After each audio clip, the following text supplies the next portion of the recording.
This is Thomas, a.k.a. Mad Painter. I'd like you to join me Monday nights, 10 p.m. Eastern Standard Time for Open Canvas. Don't forget to bring an open mind. Yes, folks, that's right. Bring an open mind to an open canvas. Again, that is Monday nights, 10 p.m. Eastern. UFOs to government corruption. This is Revolution Radio, freedomslips.com. You don't need to expect us. We're already here. We did not engage in conflict that was out of line with our mission. Is it disloyalty? Is it sedition? Is it treason to oppose the hands of tyranny?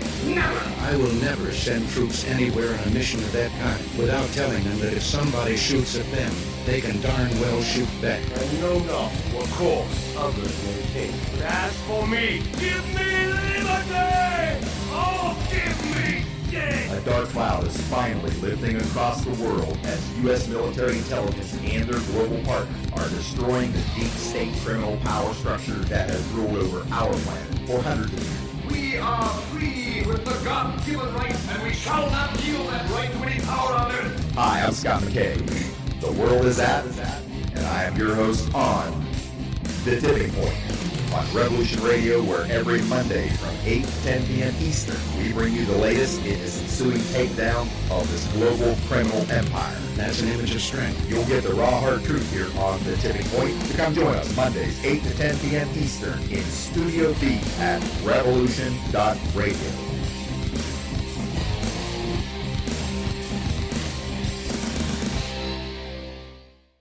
This is the people's war. It is our war. We are the fighters. Fight it then. Fight it with all that is in us. And may God defend the right. Warning! Warning! They're gonna stop us! They're gonna kill us all! See how the top of you targets?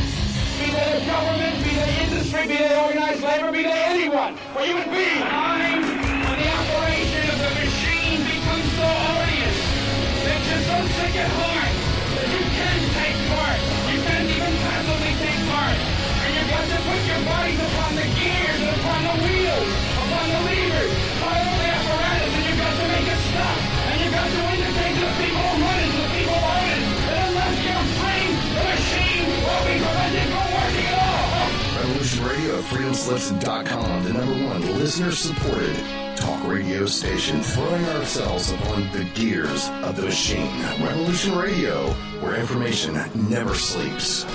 Call down the thunder, well now you got it. Right! You tell them I'm coming! And hell's coming with me, you hear? Hell's coming with me! Revolution Radio.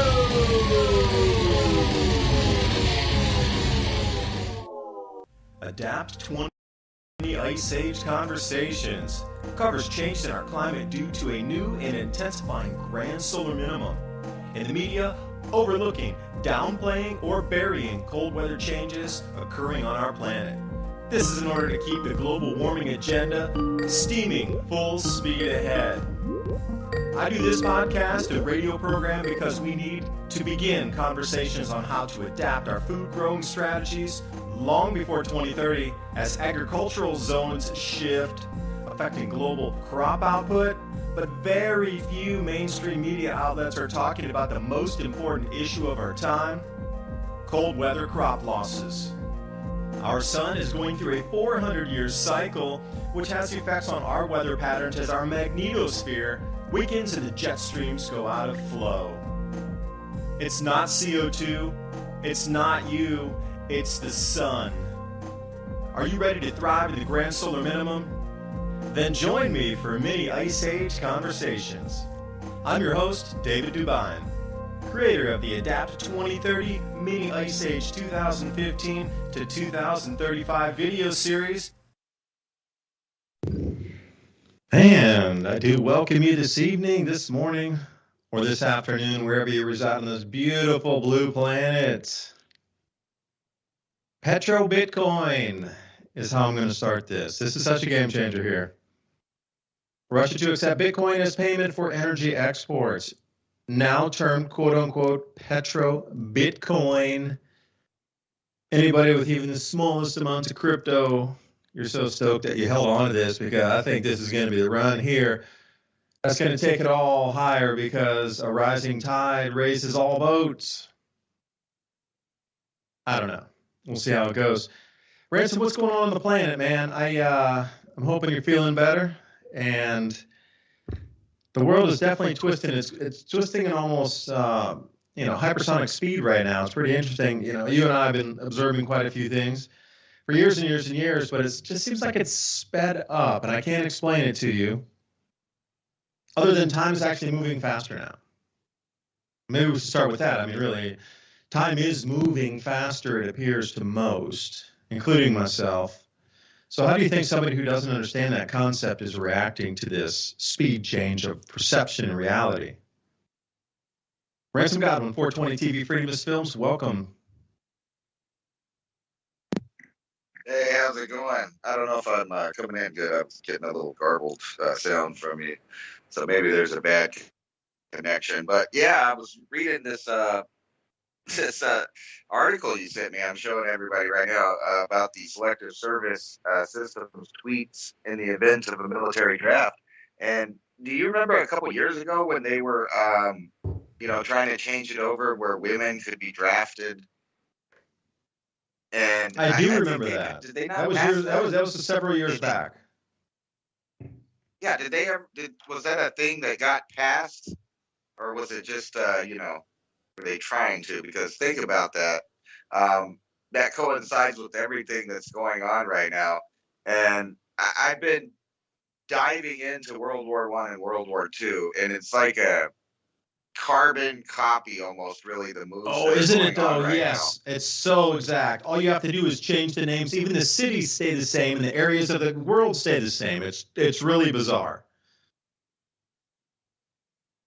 Yeah, so they're just, I guess, and I don't even know if they're going to go ahead with the World War III, thing in actuality, but they've already instilled the 1950s, 1960s Cold War propaganda, fear on everybody. And what's weird is over half of the population, at least according to the corporate media, agrees with, yeah, why not? Let's just have World War III. It's like everybody on Earth has, cabin fever, and they don't know what to do with themselves. So everybody's really for these apocalyptic things, whether it's the pandemic or nuclear war. It's just it's the carrot in front of the horse, definitely, and everyone's just following along. I can't find an avenue on the internet that isn't somehow intertwined with the latest BuzzFeed Ukraine. And all that is really is a trigger moment for them to blame what they already had planned, which was massive food shortages. And now you got the White House just straight up warning people about it. But I had an article, I think last time I talked to you actually, where they were already talking about to get prepared. White House expects inflation will substantially increase in the coming months. And now they're talking about, we should all starve to death because Putin's bad. Wait a second. Hold on. Those kind of statements just put me off my fresh fried lobster, Ransom. Well, I'm not feeling any. It's something that's going to happen, and it's just going to catch so many people off guard. People that don't, think about what would happen if everything just turned off. And then on top of that, that's a major talking point right now. A cyber attack, biological attack. And, I was curious enough to find out where all of these labs are everywhere. So interestingly enough, a lot of the websites that keep track of them have a big blank spot in Eastern Europe, even though, recent revelations, we kind of know that there's a bunch in there too. So it seems like there may be, and this is just cookie conspiracy theory, a set plan with the same people that have been running things to go ahead and start reducing the population right in front of everyone. And not only that, getting more than half of the population to volunteer for it. There's a big deal on Drudge Reports. One of the top headlines is the new male contraceptive that's 99% effective. So in the entire civilization of the Western world is already on the brink of not reproducing enough to replace itself.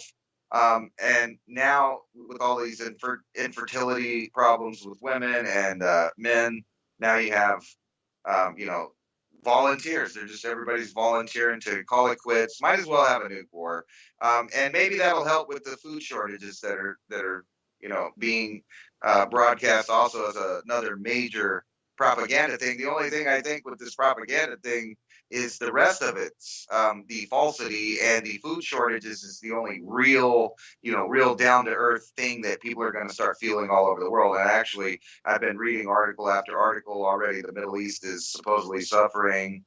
India and other places, that all of these deals are breaking down between countries. They're no longer wanting to trade with each other, which obviously means, in my opinion, that the fiat currency system is the main target for this transition right now. Like, so they're going to blame the supposed war in Russia, which, by the way, 2/3 of what's out there as far as video is kind of old stuff. And again, they're using video game, like we live in the metaverse already, and I guess people can't tell the difference. But they're using several video games as propaganda about how good the war is going against Putin. And it's really laughable, because it seems like Putin is totally involved, and this is just a move to, you know, strategically move stuff around so that they could end the petrodollar, which all of a sudden the West agrees with now. So it seems like the people that are supposed to be playing on our side have already, you know, switched over to the other side. I'm going to throw a strange idea about that. You said cyber attack. Okay, well, why do they keep saying that? Why do they keep saying cyber attack? Well, let me throw my explanation of why and what it will result in. So a lot of people are thinking internet, as in Google services, etc., going down. But shall I tell you what has happened? Germany and Deutsche Bank uses Russian IT providing services of 25%. I did not know this. Of all stock market, bond market, commodities markets, real-time quotes, not only for me and you that could buy services or get an upgraded trading platform with an API plugin to trade off multiple accounts, such as Coinigy for crypto traders out there. That kind of level of service is what you consider what a normal person would use. That's, you know, into trading a little bit, not the novice or the non-trader. But then you step up levels where you go to trading houses, where they're trading on algorithms with thousandth of a second execution times. Well, that software coming through, when I say stock market quote, you're probably stuck back going, yeah, every few seconds it changes, or every 1 second. No, they're down to like 10,000th of a second changes in this on the real-time market trading, because the algorithms are pushing so much that they're able to push buttons so much faster. And even on like 1/100th of a penny move, they're still making thousands or millions of dollars. And the algorithms are running the markets now, not humans anymore, which I feel is, you know, just they're looking at ways to extract wealth like BlackRock does. But 25% of all of that service comes from Russia. And here's the thing. Not only are they the providers of it, but they're the developers and the bug fixers of that same software that runs 25% of the market. And guess what? It just got cut off prior to the nickel on the COMEX, or excuse me, over in the London Metals Exchange debacle. And then nickel up 15% today, stopped trading yet again. See, 25% of the world's trading markets are broken because they can't get real-time quotes anymore. So what type of interconnected market do we have where the quotes coming in, even if it's like 10% of the total market, whether it be Japan or China or anywhere, that Thailand, for example, or India or United States, or Europe, it doesn't matter. If just even 2% of the market trading is not in real time, it's a non-functional market. But now we're trending way toward 20% of all markets across the world, and especially over into Europe, are not getting the real-time quotes. So everything's broken anyway. Like, there's no bringing it back. Humpty Dumpty broke so far down the wall, just about 10,000 foot cascading in and down the side of a Himalayan mountain and crashing at the bottom and falling off a 1,000-foot cliff, and then boulders rolling on top and smashing that Humpty Dumpty. Is about how smashed the markets are now because they can't get real-time quotes in. cannot continue without this functionality. But Deutsche Bank's pretty much locked up, but the rest of the planet's locking up in fashion. So the London Metals Exchange has not fixed their issues with anything in the nickel trading, and it just never got. That's why it limit up again today, 15%. It's been limited up every single day since this has gone offline, and they pulled back all those trades to save the Chinese billionaires.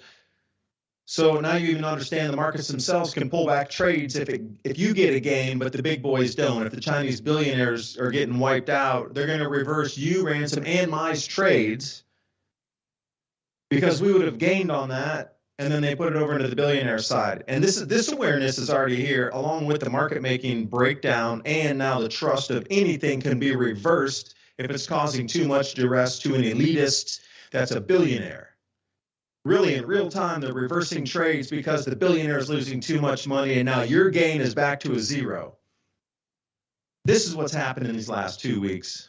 So what I call it, and I'm over here on Zero Hedge. The reason I brought this up is you mentioned Zero Hedge. Well, here, this headline right here: Trading House margin call doom loop. Doom loop. Because every single commodity in turn is going to have the same thing and is in motion of it now, along with the bonds. Have you noticed I don't trade bonds, and I really am not very versed on bond trading compared to what I might know about crypto or commodities.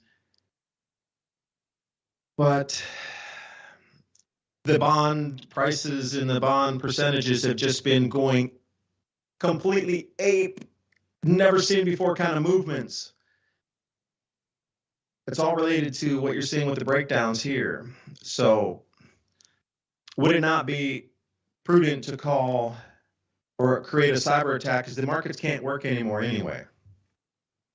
So if you're thinking they're just going to take down Google and, I can't surf my movies, can't watch my Netflix, can't get my Google.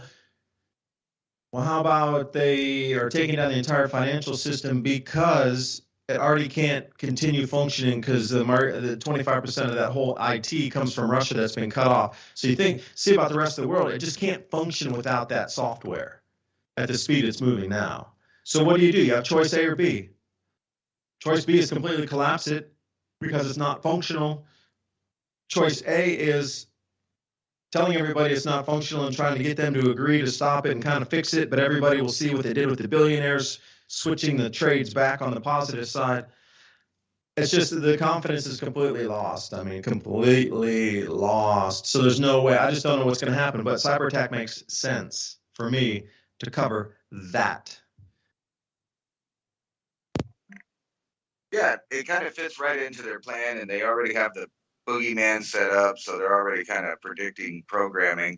And if I'm not mistaken, they've already claimed several companies have been cyber attacked, so it wouldn't be much to expand that to the stock exchange or some of these other things that's going off to help what the IMF is trying to do. Like right here's a one from Zero Hedge about they're warning the countries that the dollar reserve is in response to U.S. sanctions. So all these countries are wanting to change their, financial thing, and they're scared to go with Brinks and all these other things. So they're going to go in the route of digital currency. And wouldn't it be weird if, all of the stocks, cryptos, and things like that, all of this digital stuff is not only cyber attacked, but you can have the power down so that there will never be any explanations or investigations really to what happened, and they can reset everything. So they can straight up reset the wealth of each dollar in each country to whatever they want it to be. They print the money, and they don't want the paper money in the first place. Here's another one. Well, can U.S. consumers weather commodity shock-driven recession impulse? Meaning that we're going to be trying to buy all of this stuff, and it's going to make stuff crash like 2008.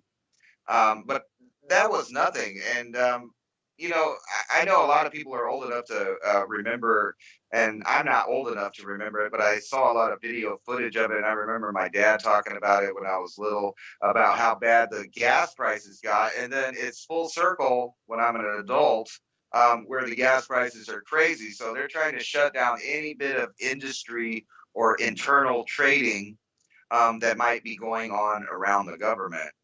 So, like a lot of people are talking about making these communities and things like that, but your community's not going to do much trade when it's hard to get gasoline, period, and everything's shut down due to war propaganda or the latest outbreak, or the most likely scenario is just that they end the petrodollar and the US dollar collapses and they reset what it's worth all of a sudden. And what people think they own in the bank and all of these things will all be reset. So good luck, I guess. But it is kind of scary when the president of the United States, which I would say doesn't tell the truth that often, is telling the truth about certain things. Like if you remember Obama, he was talking about that they would necessarily have to hike all of the power prices on everything, and they would just necessarily have to go up. And people kind of shrugged that off, but that's exactly what they did. And now they're doing it in 10 times fold at the same time as stealing wealth. I think the last decade was really about getting people to lose their inherited wealth. And now whatever wealth that they thought they had based on jobs and bank accounts may not be worth anything. There's real no place to hide if you're a portfolio manager.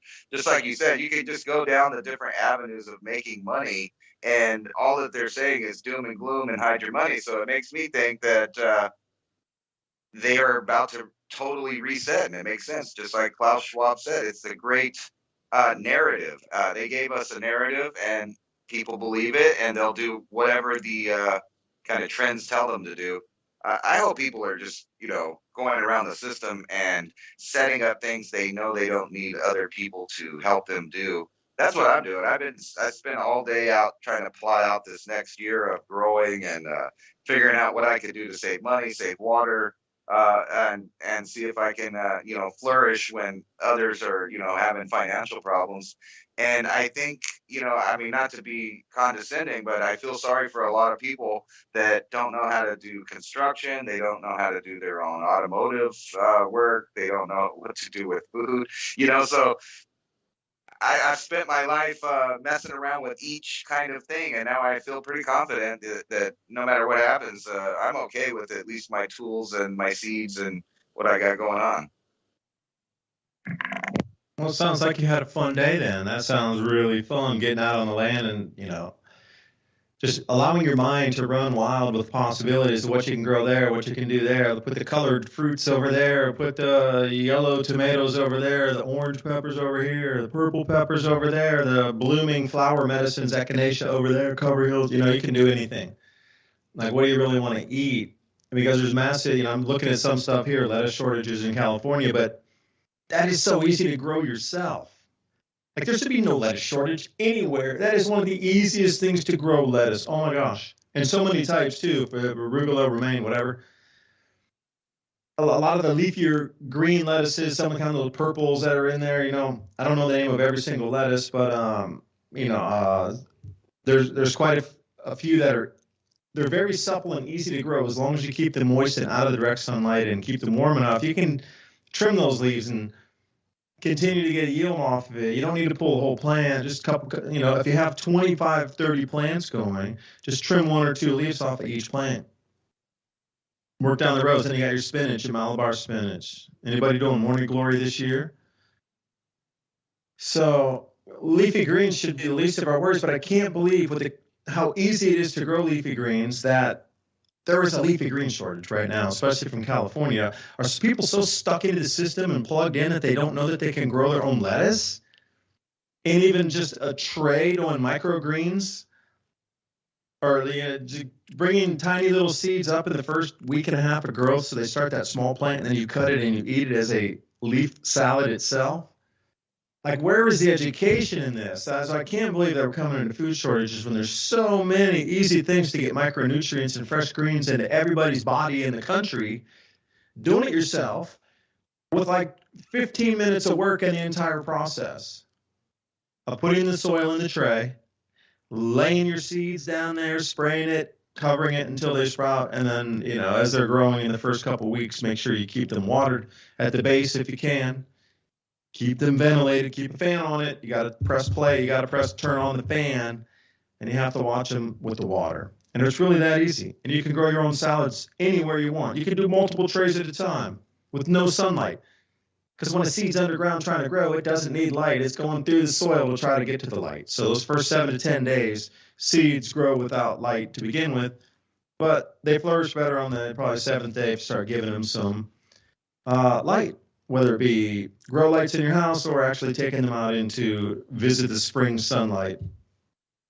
But anyway, I'm super glad you did that because, they don't even need this global war thing to make a lot of people die off. They just need to keep you distracted enough until the famines hit. That's it. Food nationalism. That is going to be the new thing. So if you remember the oil embargo, like Ransom, you talked about waiting for, gas with your dad. I waited with my parents too. Everybody had to get in line. You saw all the pictures from before. Look up like 1972 or something, oil embargo gas lines at the gas stations. And you look at the prices too, it was like 75 cents. Oh, it went up to $1 back then. People were freaked out. It went up to $1. Here it was like $10 in California, $9 in California, I saw. But here's the thing. Food nationalism is the next shoe to drop. As the oil will be cut off or nationalized or rediverted in pipelines or ships or whatever, food's going to be something different. I've already seen what's like the 6th country that said they're not going to export their food now. So where does that leave us? That major exporters in the world are saying they're not going to export now. And Ukraine has not received its planting seed for the corn crop. Because here's how it works. With the licensing agreement, when you're using Syngenta or Monsanto, you get the GMO seeds. Every 1 year, they give you a new seed supply that you need to buy from your vendor or your supplier in your farm community. But that didn't make it to Ukraine. Like the whole planting seed thing's not there. And the Roundup Ready GM variety requires glyphosate to, put on the rows at the same time you're planting the seed. So, neither of those are there. 0% of 0 is 0. And Ukraine's a huge, major, gigantic exporter of corn along with Russia and wheat both. Depends the season. But that doesn't look like it's coming. So all I got to say is you don't need the world war. You just don't need it. You could freak people out in the mind thinking it might start, but you don't need it. You just stop the fertilizer in the food and create food nationalism, and everything else is solved for you. Humans are going to do their thing. They're going to get panicky. They're going to buy. They're going to fight in the stores, martial law. And troops will be in the stores with your digital rationing card so you can get it. You got to control the masses, man. Never let a good crisis go to waste. That's all they say, right? And this is a good crisis right here. A good one.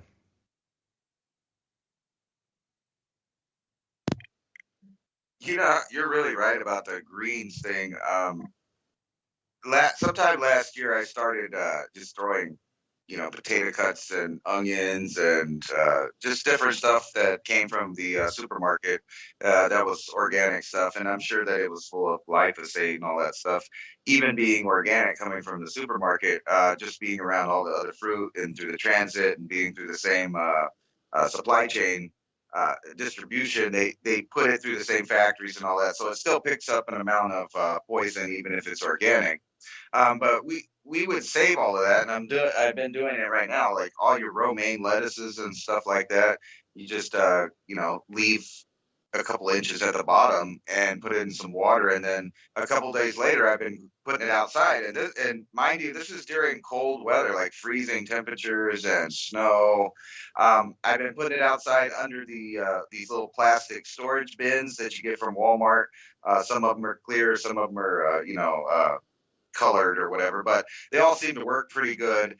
They let the infrared light in, and it keeps it at a tolerable temperature for these greens. And so now that's spring's about to be here. I already have 4-inch 4-inch tall romaine lettuce in rows, and I have all of these onions, potatoes that are covering the ground under where I put the plastic containers. The potato plants have been already growing. So there's ways to even get a head start. So like if you live north more north than me and you're still expecting frost to come in, you can start doing that now. And the stuff responds because it just needs those couple of degrees and a little bit of protection. And then every time we have a warm, sunny day, I go out there, of course, and treat them like pets. Also, with the ones I have inside, just, preparation for spring, you already got half-grown plants that you can just plop in the ground and if it's nice soil, anything, they usually do pretty good and they just pop right back to life and then explode outside and you're like already rocking and rolling with rows of greens and stuff. And this is well before it gets hot. And yeah, there's no reason that you shouldn't be at least recycling what you get from the store and then regrowing it in some soil outside. And that takes literally no effort, especially for onions. You just keep the little end that the roots came on and go out there and bury it. You really don't even have to do anything. Even in the middle of winter, the onions will pop up, start growing on the warm days. It's pretty cool. And then filling your yard, which I know some of my neighbors, I'm glad I don't live in a homeowners association area or whatever. I know my neighbors just see it as a bunch of weeds, but I've been growing cilantro and all of this stuff, and wild clover, as many flowers as you can get. And what I found is that it has to be a perfect harmony with nature, because even just doing a little bit of stuff outside like that, all of the animals show up at your house. Like I've all of the doves and I get like salamanders that are supposed to be rare and extinct, almost going extinct in New Mexico, and they're popping up in my garden because there's all of these roly-polies and life just from recycling everything. And I started gardening only 2 years ago, and now this year I haven't even planted anything in the ground, and I already have a bunch of boxes that are overgrowing with food right now. So that's pretty awesome. So it's what I call minimal effort gardening. So people with a lot of land and you have time to just walk around in nature, not only one is it a great meditation while you're out there focusing on each little plant, getting to know them. But like it's good for your health and everything. You're outside, you're in the sun, and then the reward of actually going back to each one of these plants, remembering its strife all year, and then getting some kind of delicious earth-grown, organic, awesome food that's free for the most part. I mean, not counting your effort.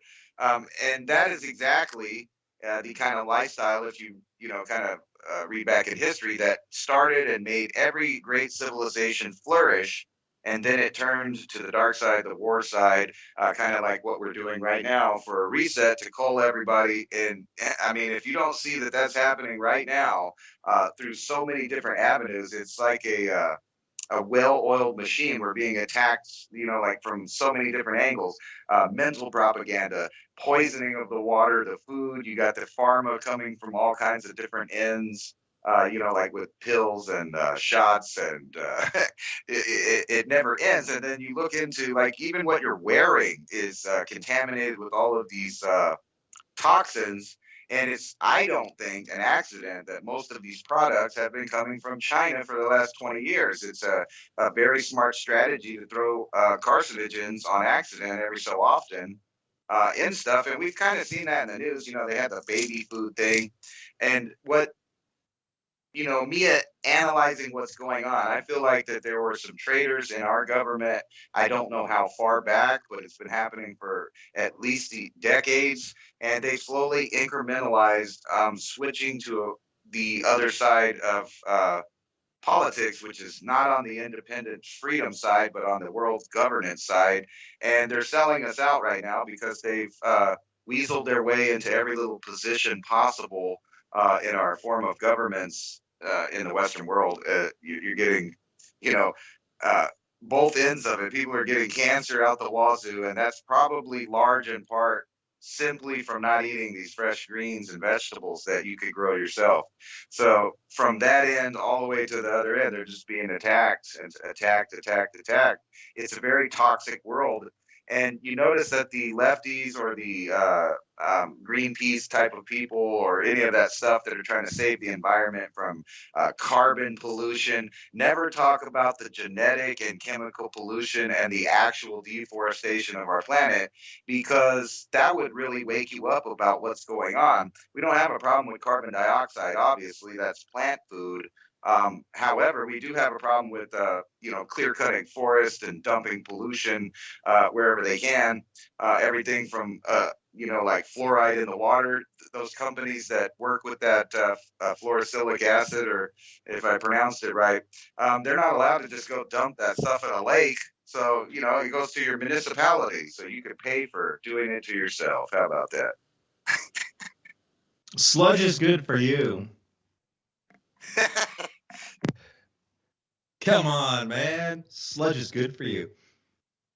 That's actually the title of a book I read from the 1950s when I was living in Hawaii that a guy gave me and said, dude, you got to read this book about how corrupt it was. Now, the story that I had heard from him, and he was working in Hawaii also, looking at runoff from golf courses and what kind of algal blooms that was causing off the coast that was then killing the sea life because, well, algae blooms smother sunlight and smother reefs.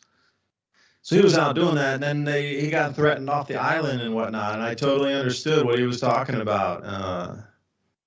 It changed him the way that, thinking bringing this kind of information to light would, set Hawaii free from all the pollution on the reefs and bring back the ecosystem of life that you're talking about too. But think about the underwater environment, reef environment that was getting choked out, and then runoff from golf courses and, runoff from sugarcane fields where they was at Maui Land and Pine had quit planting all the sugarcane over thousands and thousands, tens of thousands of acres on the side of the volcano.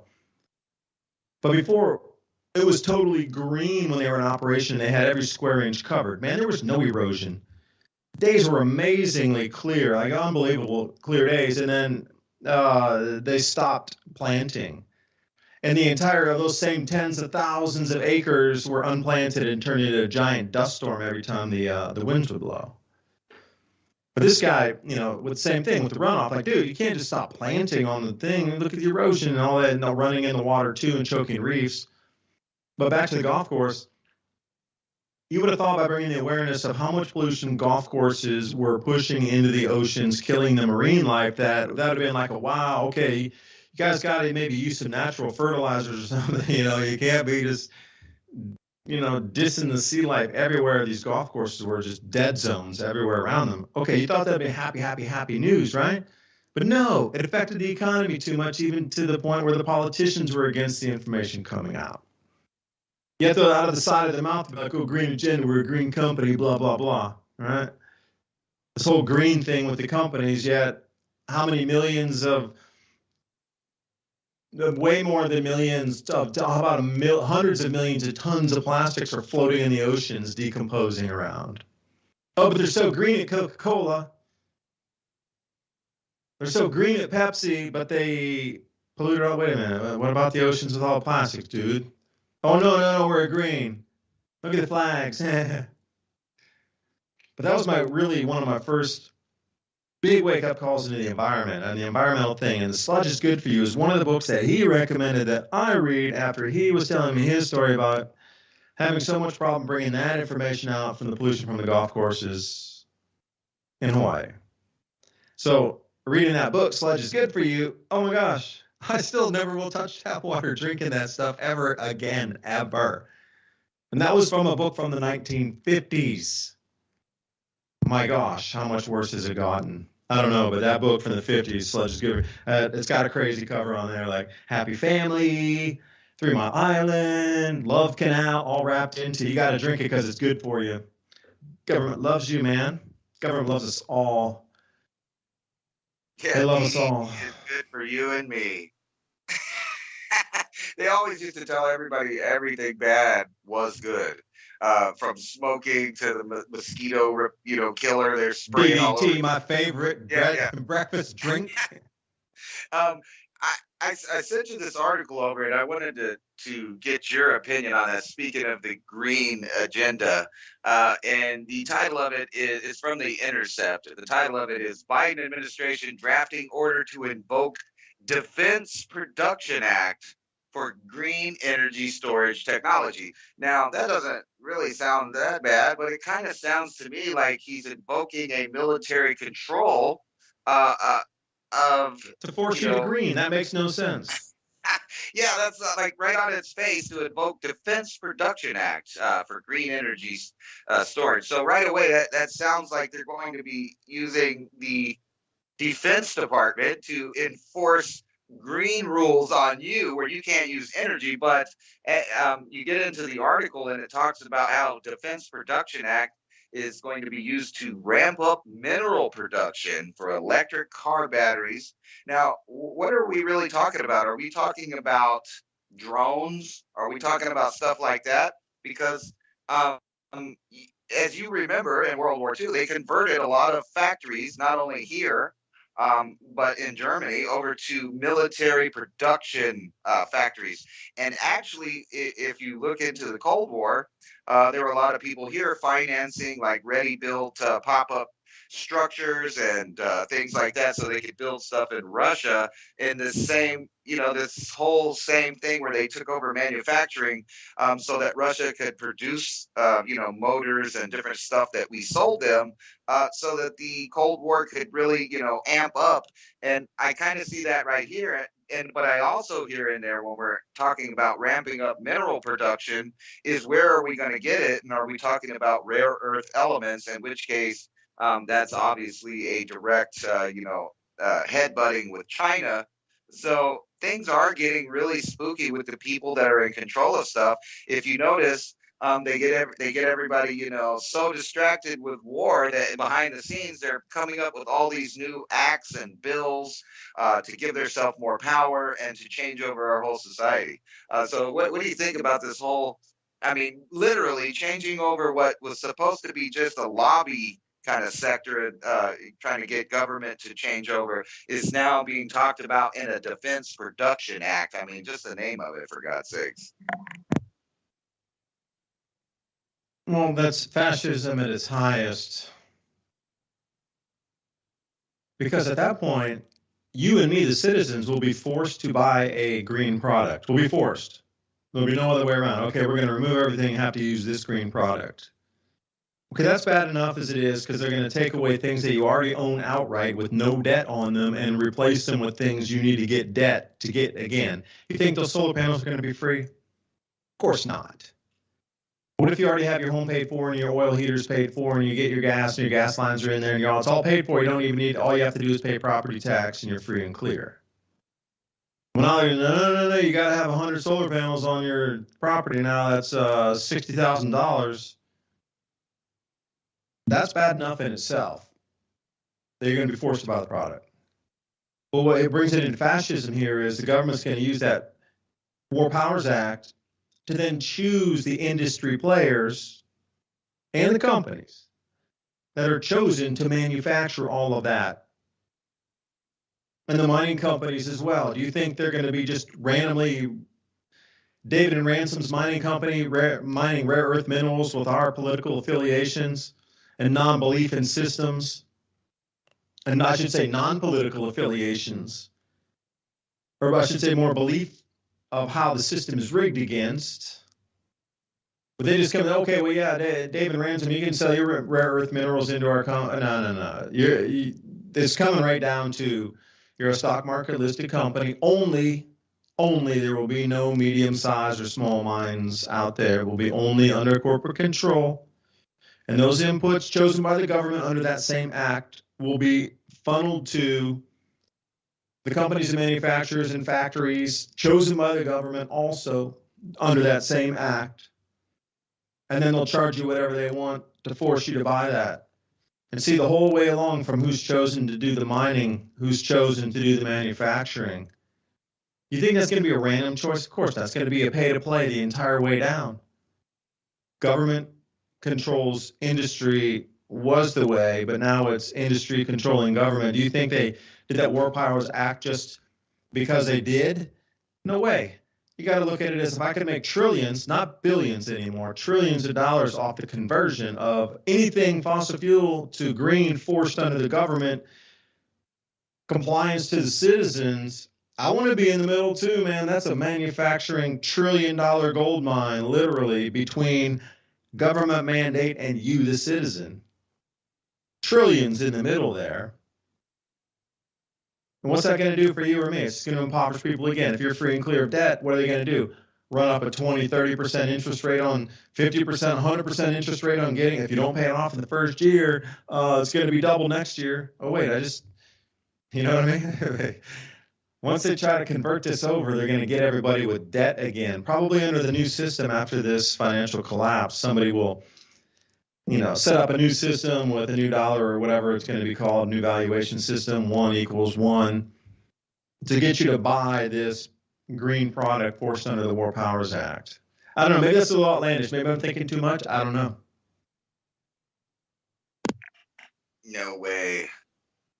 That's exactly what they've been trying to do for a very long time already, and it seems like they're about to streamline it. Also, and then that brings in mind, physical wars or threat of wars, because I actually think that that's what this is about.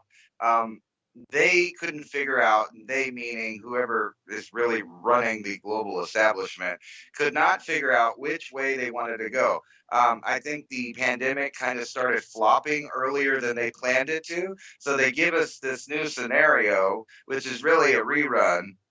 Because they had people ducking and covering and little cartoons going, and people were really bothered by it. They made bunkers and storm shelter conversions over to bomb shelters.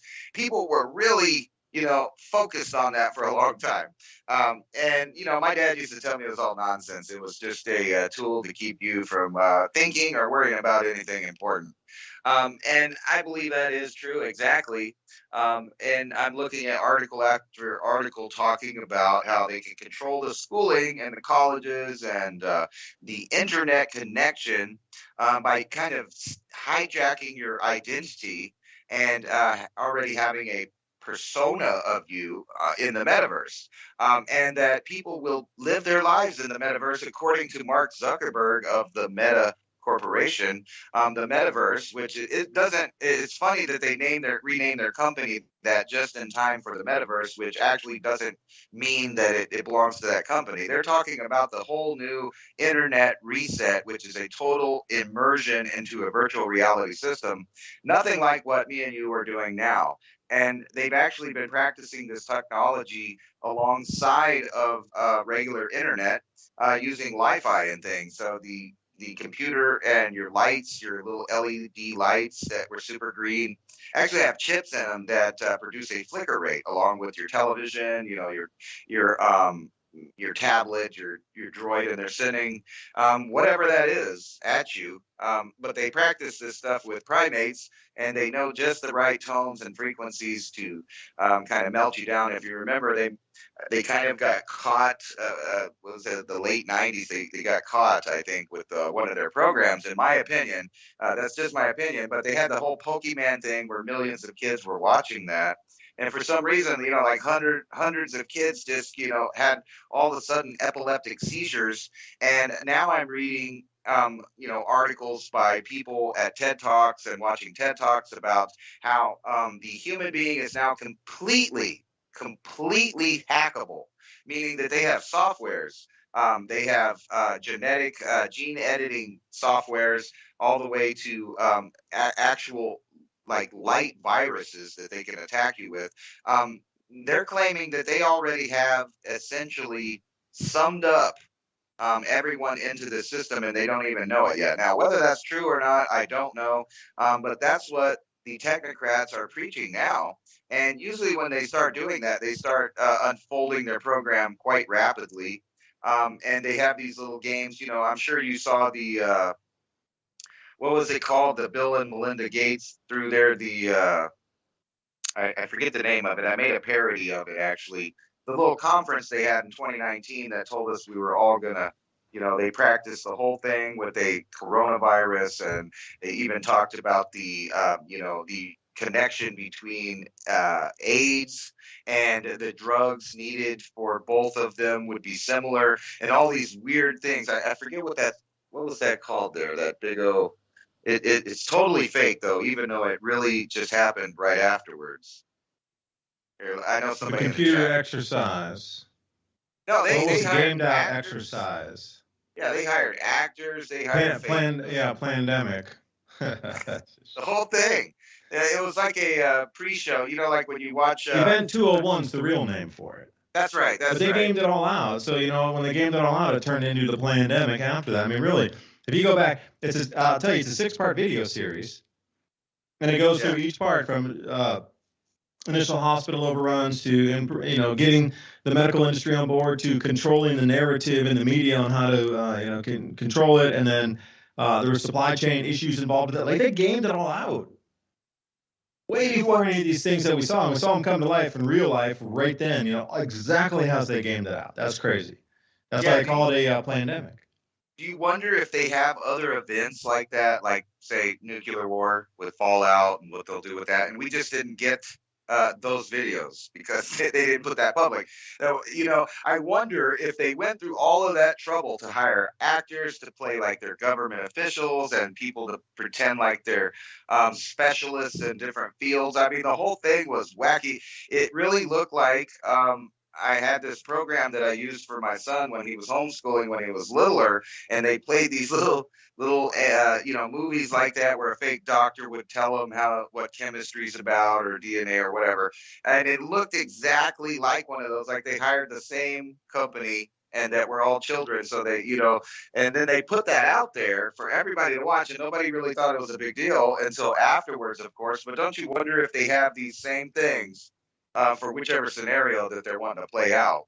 And they're just, because every bit that they give us is always related to television. Like here's an article I'm showing everybody: Putin war gadgets, robo-balls that look like Star Wars BB-8 ready to deploy. They're catching the imagination. Are you speaking English? I don't even know what that is. Yeah, so it's things that Star Wars nerds would know, and then at the same time, you were talking about speed, time kind of speeding up. The events are actually doing that, and these guys that are spending billions trying to prove that there's antimatter and black holes and all of this stuff, they're talking about quantum leaps are not instantaneous. Actually, they take a long time.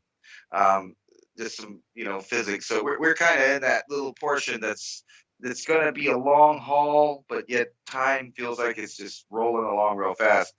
I cannot believe that I actually made it into the future. I feel like I live in that futuristic movie that I saw when I was a kid. I mean, there's a number of them, and I live in it, and it's so bizarre that all of these things are real. The tracking, the the AI, all of it, even down to the bots are about to be majorly deployed. I've been telling people that for a long time. I just saw an article the other day that was talking about this little robot that you buy to take care of your mom or your nana when you don't want to talk to her or keep her company, and it's just like the movie I, Robot. And then you got Tesla bot, and they're claiming that it's going to be the most sophisticated thing that the world has ever seen. So there's a lot of indications that this reset is real. And when we come out on the other side of it, it'll be like an alien planet that anybody that's old enough to have lived in this prior time, they just won't recognize it. It'll be just like you time travel to the future. I'll try time travel back to, say, Little House on the Prairie and just chill. And I'll wait for the next 150 years to unfold without all this Klaus Schwabiness. But you know what? Really, Ransom, I don't identify as a primate. I identify as a spirulina algae.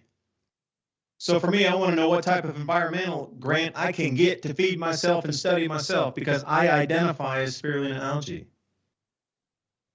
To come back to a prior comment, you said we're all primates. Well, I do not identify as a primate. No way. Spirulina algae, right here.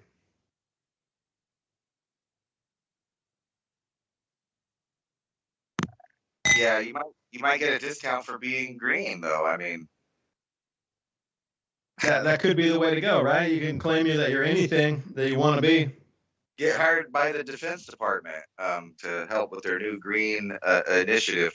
The whole thing, the whole idea when the government comes up with these new initiatives and bills, acts, and executive orders are really scary things. Like if you just wanted to terrify yourself and forget about woo woo and what things that you think are conspiracy theories, and just go back to like what do you think, Kennedy, and just start reading every executive order ever given by a president, and you'll be terrified by the end of it at what kind of country you actually have been living in all this time. But now they're just pulling it out in front of you, and all of the younger people just don't remember the old way of things. And that was funny because the last generation kind of took for granted their elderly people that were doing all of these farms and growing. I remember all of the people that my grandparents knew, they all had food growing in the front and the back, and they're old and they can barely move around and they're still tending garden. And then you go over their house and they're having supper, and half of it they pulled out of jars that were from 3 years ago, and it's delicious. I remember my grandparents, and they were, got older as I was, a teenager, to the point where they were in the 70s by that age, both of us. But growing up, they were so conservative, and I didn't understand why they weren't with the new world that I was in. That they seemed disconnected into another world, literally into another world. They had a farm, and we would go every summer and repaint their house and then help with the gardening. I was with my cousins, and we did it every year, every summer, weeks to a month, maybe 6 weeks, something like that. If you decided to chill out and hang out with grandparents, we all helped out there. Ponds to clean, hedgerows to get off to, go visit the neighbors, do all kind of stuff. And that was really like a disconnected world to where I was, but now I understand it, because I'm at that point going, I just can't believe they're just so disconnected down there. These new kids, I can't even believe how disconnected it is to the reality of what I see compared to the disconnection at where they're at the primary levels down there, or even coming into, grade school. It's ridiculously disconnected.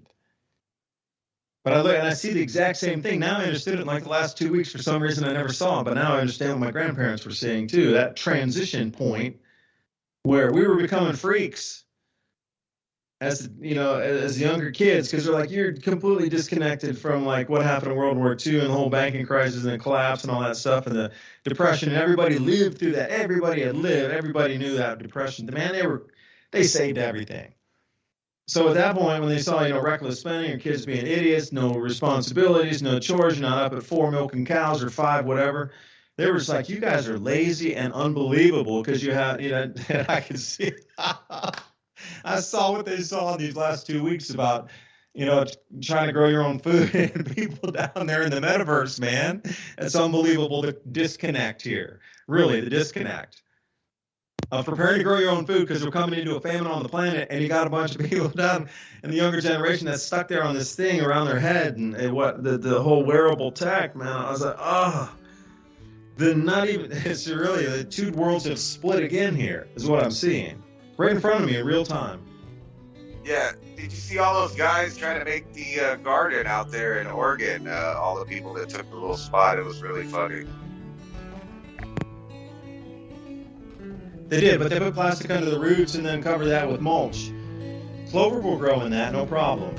You could eat the clover leaves, and that's a leafy green. But if you want the roots to go deeper, you definitely need to cut the plastic, get rid of the plastic. But anyway, we're back in 2 minutes and 2 seconds. Dave Dubine and Ransom Godwin.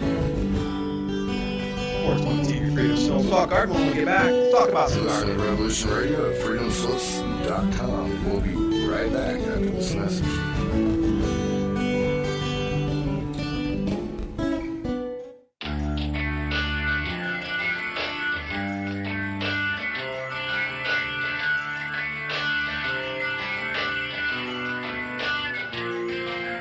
This is Thomas, a.k.a. a Mad Painter. I'd like you to join me Monday nights, 10 p.m. Eastern Standard Time for Open Canvas. Don't forget to bring an open mind. Yes, folks, that's right. Bring an open mind to an open canvas. Again, that is Monday nights, 10 p.m. Eastern. UFOs to government corruption. This is Revolution Radio, freedomslips.com. You don't need to expect us. We're already here.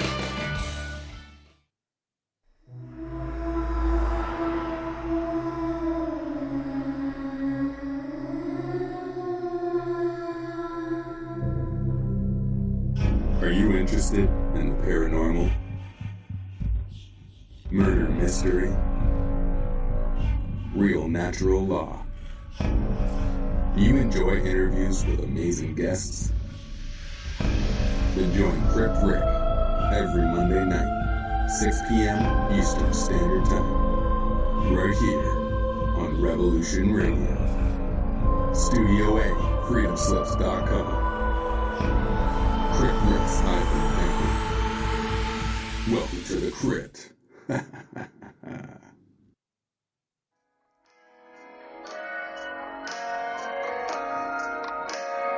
Join me at Revolution Radio, Studio B, at 11 a.m. on Saturday for Free Association,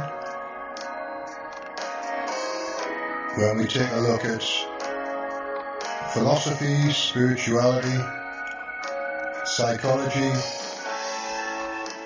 social issues, and geopolitics. It's every Saturday at 11 a.m. Eastern on Studio B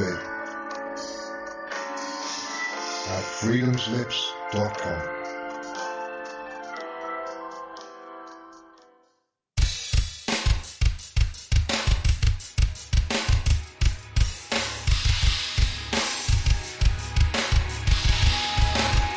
Enter into a world unseen on Raven Star's Witching Hour.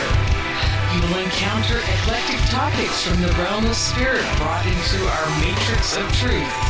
With your host, the Solaris Blue Raven. Solaris will bring you an array of unique guests covering topics from ghostly spirits to amazing anomalies, covert technology, UFOs, and shadowy global events. And that's right here at Revolution Radio, freedomslips.com, Saturdays, midnight till 2 a.m. Eastern Time. Revolution Radio, where information never sleeps. Let the magic rise.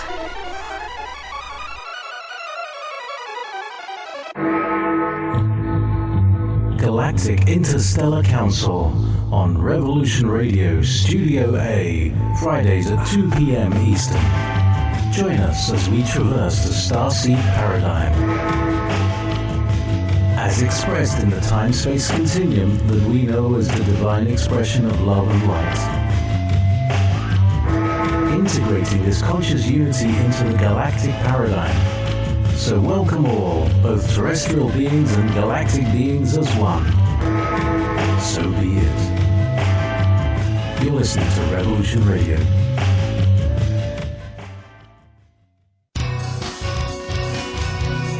Thank you for listening to Revolution Radio at freedomslips.com. Any commercial advertising you may hear in this program is of the sole discretion and benefit of the host of this program you are listening to. Revolution Radio does not endorse any commercial products, nor does it accept monetary compensation for on-air advertising of commercial products, nor will it ever. We are and shall remain 100% listener supported. Any product advertising on this program are considered used at higher risk, and Revolution Radio shall not be held liable for any claims or damages received from any product advertised within this program. Revolution Radio, where information never sleeps.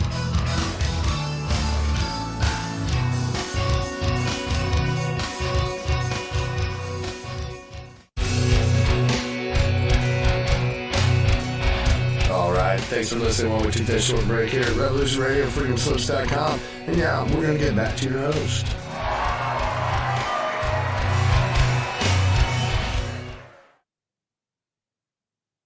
And welcome back for the second hour of mini Ice Age Conversations.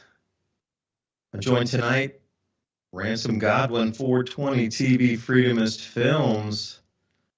Along right here, David Dubine, Adapt 2030. Identify as a primate? No, not anymore. I identify as a spirulina algae.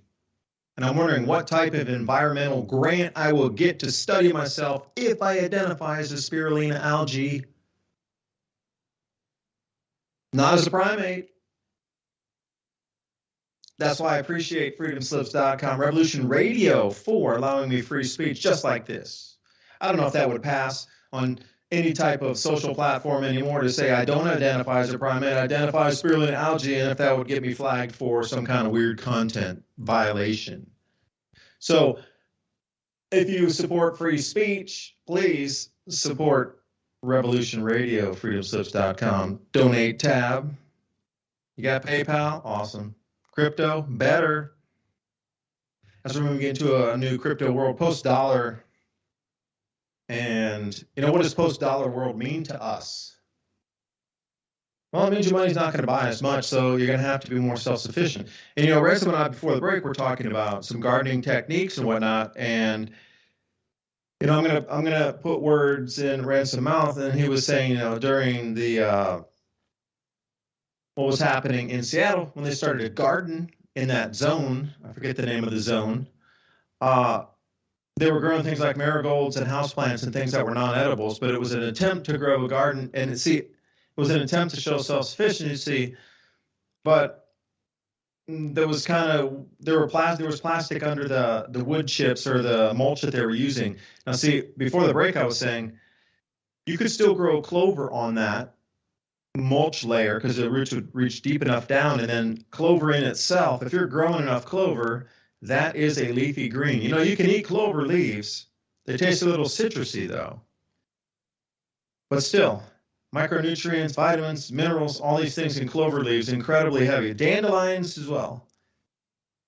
You know, all those yellow flowers that are coming out right now across lawns, or will be in the next month or so, as long as you're not spraying your yard with chemicals, you can eat those flowers. Those yellow flowers coming off the dandelion are just superfoods in themselves. Like, there's a huge amount of food coming out at this point, just naturally. Learn how to wild forage. I mean, look how much is going to emerge instantly in like this supple, really soft, kind of green, leafy type of edibles during the spring, because everything's re-emerging. It didn't turn into a stem yet. It's not hard. It hasn't had its growth. It's all in that real micro phase, micro leaf, micro greens, micro plant, micro grass. Everything that's coming up, emerging, is like a supple, leafy green for these next month and a half or so. But, you know, you think about, we're going to have to really move forward the conversation of how we are going to grow enough food here. You know, you can't live off the lettuce. It's a great way to supplement. So when California says, oh, we're having a lettuce shortage, your lettuce is now $12 for a little bag of you know, whether it be spinach or lettuce leaves, doesn't matter. You shouldn't be spending that money. You can grow all of that yourself so easily at home. And we talked about that last hour. But even though there was a garden trying to be grown in that zone in Seattle, they didn't know what they were doing. And that's the thing that, see, even if the solutions are out there, a lot of people don't know what they're doing. Like, how do you get the correct information? Like, dude, you guys need to go to the supermarket and, you know, break the windows and get in and grab some beans off the shelf, preferably black-eyed peas, so we can turn those into microgreens in trays, and go get the amaranth so you can sprout that out. And if you can find unrefined millet or sorghum in a store, or spelt, we can grow fields of that. Now go raid the supermarket. Go do your damage, Antifa, whatever. Now go get us food so we can come back and get the seed to plant the food. Like, that wasn't taught. It was just like, we got some plants laying around. Here's a good marigold. Like, awesome. You know, the value of marigolds to keep insect pests away is invaluable. You should be growing an entire row of like 50 marigold plants around wherever your beds are. You should be doing that. You'll have no pests if you do that. Like, and you'll have the beautiful, you know, yellow, golden, gold, dark gold, whatever perimeter around your whole garden, but that thing will be protected because so many insects, don't like the smell, and a lot of wasps come in on those things. So there's some attackers from the air that go in on caterpillars and different types of like worms that might be there, slugs. Just aphids, whatever eats those things. But think about natural protection for your plants where you're not spending the money on the pesticide. And then at the end of the year, what do you want to do with the marigolds? Well, if you take all the marigold heads that you grew to protect your plants, and even through the year, you're going to want to trim those because they're going to grow into multiples. You want to trim those, save them in a jar somewhere, save all of them. Because eventually you'll get to a big enough batch where then you can boil that and reduce that down into a tincture, which is a natural antibiotic. And you save that in a little 1 or 2 ounce tincture jar with a little dropper. And you put it on your cut, just like you would Neosporin or something. So you see, these are the kind of solutions that need to be taught out there. But, even what you would think is, quote unquote, an adult with all Antifa taken over out there in Oregon, in Seattle, and that zone set up, those were all adults. You think they would know that how to grow food and not put houseplants out on their garden out there. That is, I saw those same images and I was thinking, how is that possible that they didn't know that those were not edibles?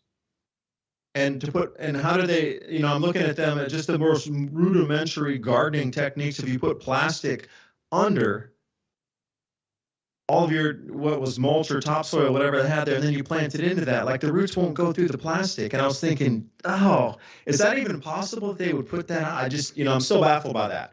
And the reason I say is, going into this food famine that we're heading into, a lot of people don't have the skills to make it through. And even though they think they might, they have the wrong interpretation of how to grow food or what food is.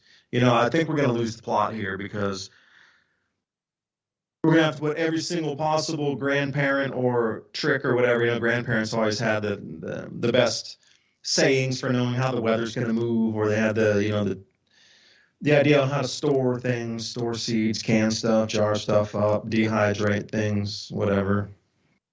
I don't think we have that knowledge. I don't know how many, in a true famine situation, how many people you think, Ransom, percentage-wise, could grow their own food and advise the community enough to bring up food production so nobody will starve and thrive during that time. Not just survive and scrape by, that's not living, but really have enough knowledge to pass on and teach and have everybody work together and then find the seeds and get in the ground and irrigate and do all that stuff, soil types, etc., to be able to put out something so massive that nobody starves and it's almost like a Thanksgiving feast every day, because you have that much food coming out with the community. I don't know, man. That's like 1% around the world, maybe. Yeah, I think it would be more than that. Actually, I think that more people would have success that didn't even think that they would if they just tried.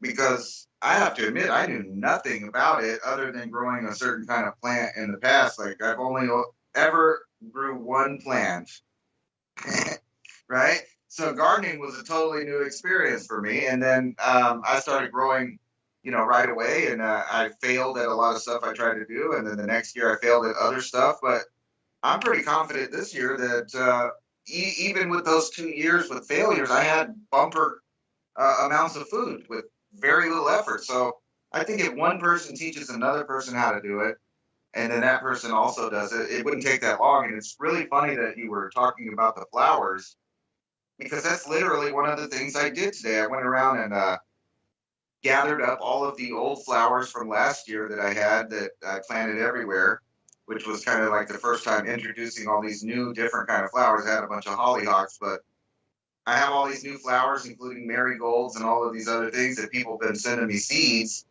that my yard's going to be like a botanical garden almost. And just from all these seeds blowing around. And then I clipped all of those flower heads off, just like you were talking about, cosmos, all kinds of flowers do that. And I made a video, I haven't posted it yet, about that exact thing. And I put it all in a bucket. Just some stuff that you can start doing early pre-spring and then right into spring. And the more flowers you have, the more insects you have, and the more insects you have, the better your food does. And that's just how it works there. And also, I wanted to talk about companion farming. I got into that last year and I wanted to know about it, and I tried the Three Sisters. It didn't really work out, but I realized that other things could be used in a similar way. Like, you get all these beans and vines and different things, and if you're growing them next to any kind of plant, whether it's flowers or food that has really strong stalks, those vines go up and you have just food filling up three-dimensional space instead of maybe a couple melons on the ground. You got melons dangling from the fence. You got melons dangling off flowers. You got peppers growing under the shade. It's a really cool thing to make a little universe, kind of. And that's how I look at it. And each one of these plants are like pets, and I try to figure out, what's going wrong with them. And then I'll even move them if you have to. A lot of these plants will be all right if you move them only once or twice. I wouldn't suggest doing it too many more times than that. But as long as they're not too big, you can move them to a place that they're doing better. What are some other kind of companion farming? Like I've noticed tomatoes and melons go great together. The tomatoes kind of need to be tied off in a way. And if you have melons growing up the fence, they'll attach themselves to the tomatoes without strangling them. So you don't really have to worry about that. I found no instances where the melon strangled out the tomatoes. It actually helped it. And then each one of those little tied vines from the tomatoes grew a bunch of tomatoes on there along right next to melons. And, you got squash growing and corn and beans growing up the stalk. I mean, there's so many different things that you can companion farm. And what's really funny is when you get started farming, there are all these people come out of the woodwork that either are curious about farming or, they wanted to grow some food at their house. I found that to be the case with my neighbors. A lot of them got a little curious and they started their own gardens and, kind of like a competition. It's funny, but if everybody on the block is growing food when hard times hit, it just really isn't that hard. And I know a lot of places during the Great Depression actually didn't feel it so bad because they lived in areas that they had okay farming still and they had plenty of vegetables to eat. And they were making soups. It was in the cities that you have these big soup kitchens, and we actually have that today. They just disguised it, and it's the food stamp program or welfare.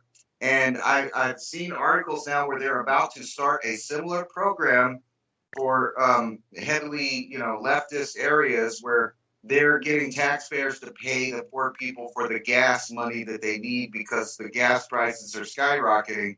And it's so funny that every little program the government gives it is to trap people. And right now in the cities, you have digital soup kitchens, and that's what it is. It's a digital soup line. And you go in there. So what happens one day, all of a sudden, the money's worth nothing. Guess what happens to all those government benefits? They are worth nothing either, and they're not coming anymore. And then you have all of these people that have become accustomed to these stimuluses and welfare and different avenues of help, which, in a good society, we should have those things for the needy, but it's moved over to where the needy have decided to do that as a form of existence and living. And we can't do that. You have to exert a little bit of work, even when you're growing food, and I mean minimal. So imagine if you just spent all day hammering that out, where you're just hanging out with the plants, basically, or your animals. I mean, don't get me wrong, the ranchers are just as important as the crop growers. Yeah, you're going to need both. And it's good to pass knowledge on. Imagine, I'll take you back to that same scenario in Seattle when they took the zone over there. Well, that's like the most connected crew on the planet with, tech. Everybody's got the mobile or the, smartphone. Everybody's connected to the internet. And so what the task should have been is this plant here, take a photo of it, match up the photo, find the species, see if it's an edible. If it's an edible, can you split it? And then how do you grow it? And then you plant it out here, and that's just like 2 or 3 people's thing. It's just this one plant. Like each person's get the crew together for that one plant only. So imagine what you would have come up with, like coleus or like is it echinacea or cosmos. Like what can you really use that for? And then compared to marigold, I mean, you're going to get a huge amount of information difference. And then that would be the speciality, is those people going at that just with that one task of that one plant, learning how to grow it, where to plant it, what it needs. If it's edible, and if it's not edible, then what are the medicinal uses for it? Because medicines are always useful, as I've heard through history. So if you know how to prepare a plant and turn it into the medicine itself, that should have been the way, instead of just plant everything. There needed more organization on the getting garden stuff together. But how do you really do that in a society where now it's instead of, a one city comprised of one tiny zone, what if it's a whole country or a whole continent now? That's what I'm getting at. Like, at what point's the realization where A, the family's here, and then B, that people actually move to action? See, everything's in the face now. I'm just wondering what this statement of Biden coming out here earlier today, talking to NATO, saying that there will be food shortages starting now. And they're for real, man, is what he said. And these are real. These are for real. Meaning that he let it slip. He said something else interesting in his 2-minute thing. I got to go back and rewatch it again. I was in a hurry to get on the show tonight. He said something very specific. He said sometimes they just blurt out their plans and they let them go. Well, he had one of those gaffes or purposeful releases of about something in that little 2-minute speech there. But when the leader of a country comes out and says we're going into a food shortage, that's not reassuring for people. Like this whole breakdown of supply chains of getting fertilizers and herbicides to the farmers made no sense to me either. Like it should be a national emergency, production act, fertilizer and herbicide to get to the planting, to get those farmers what they need, plus free diesel fuel to get it in there. And it should be free for farmers. They shouldn't have to pay for damn diesel fuel. Really, they shouldn't. They're getting the food to you. They should have to pay zero costs on diesel fuels. Fuel should be free. And their supply chains need to be retooled immediately under a wartime, like you say, act, or what is it, Manhattan Project with government directive type of initiative to get seed, to get herbicide, to get fertilizer, to get repair parts, to get tires, and to get fuels, which would be free to those farmers to start making food. Like for me, that is the number one national priority. And number two would be the fuels and the energy. Because with no food, we don't have, who cares about the energy or fuel? People aren't there. So I look at this, and then he comes out tonight and says, we're going to have a food shortage. Why would you even tell the American people that? What kind of idiocy is that? As you're going to have, no. Under my world,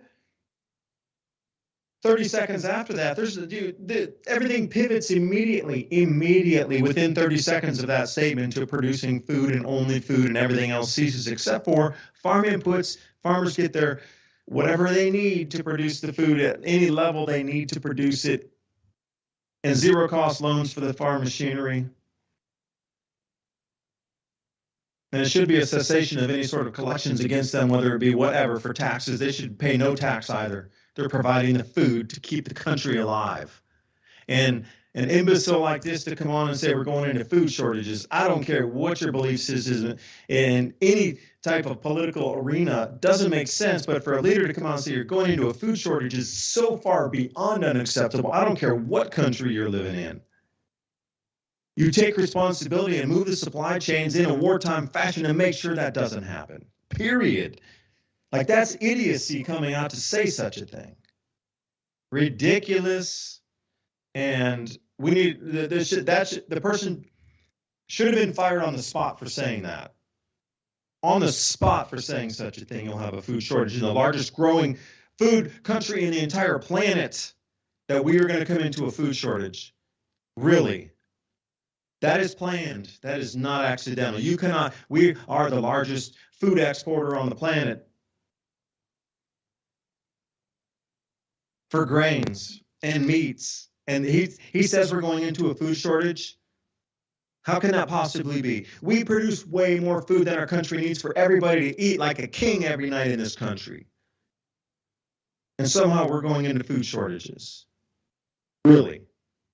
That is a planned collapse. And everybody listening, please understand that.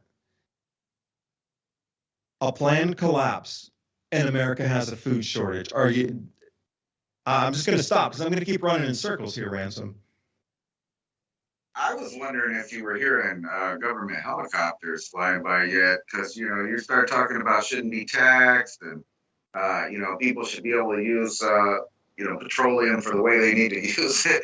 That's all bad talk. And you think, this little green executive act where they're, as they say, making it a defense, in the defense arena is going to have something to do with whether or not farmers in the United States get any gas at all? Or are they going to be using that to, tell them they can't do that, like you were saying before, not just with solar panels, but with farm equipment. Oh, you have to do this much of, green energy, or you can't do it, and which further makes the food go up in price. And I think that may have something exactly to do with that, because it's no accident that they're skyrocketing gas prices. And we all know that there's a 200-year supply just in the United States for just us. I mean, we would have no problem for hundreds of years, maybe even more. And that's not counting coal, natural gas. There's really absolutely no reason for it. So you have to think to yourself exactly that it's a planned collapse. And there's really no other,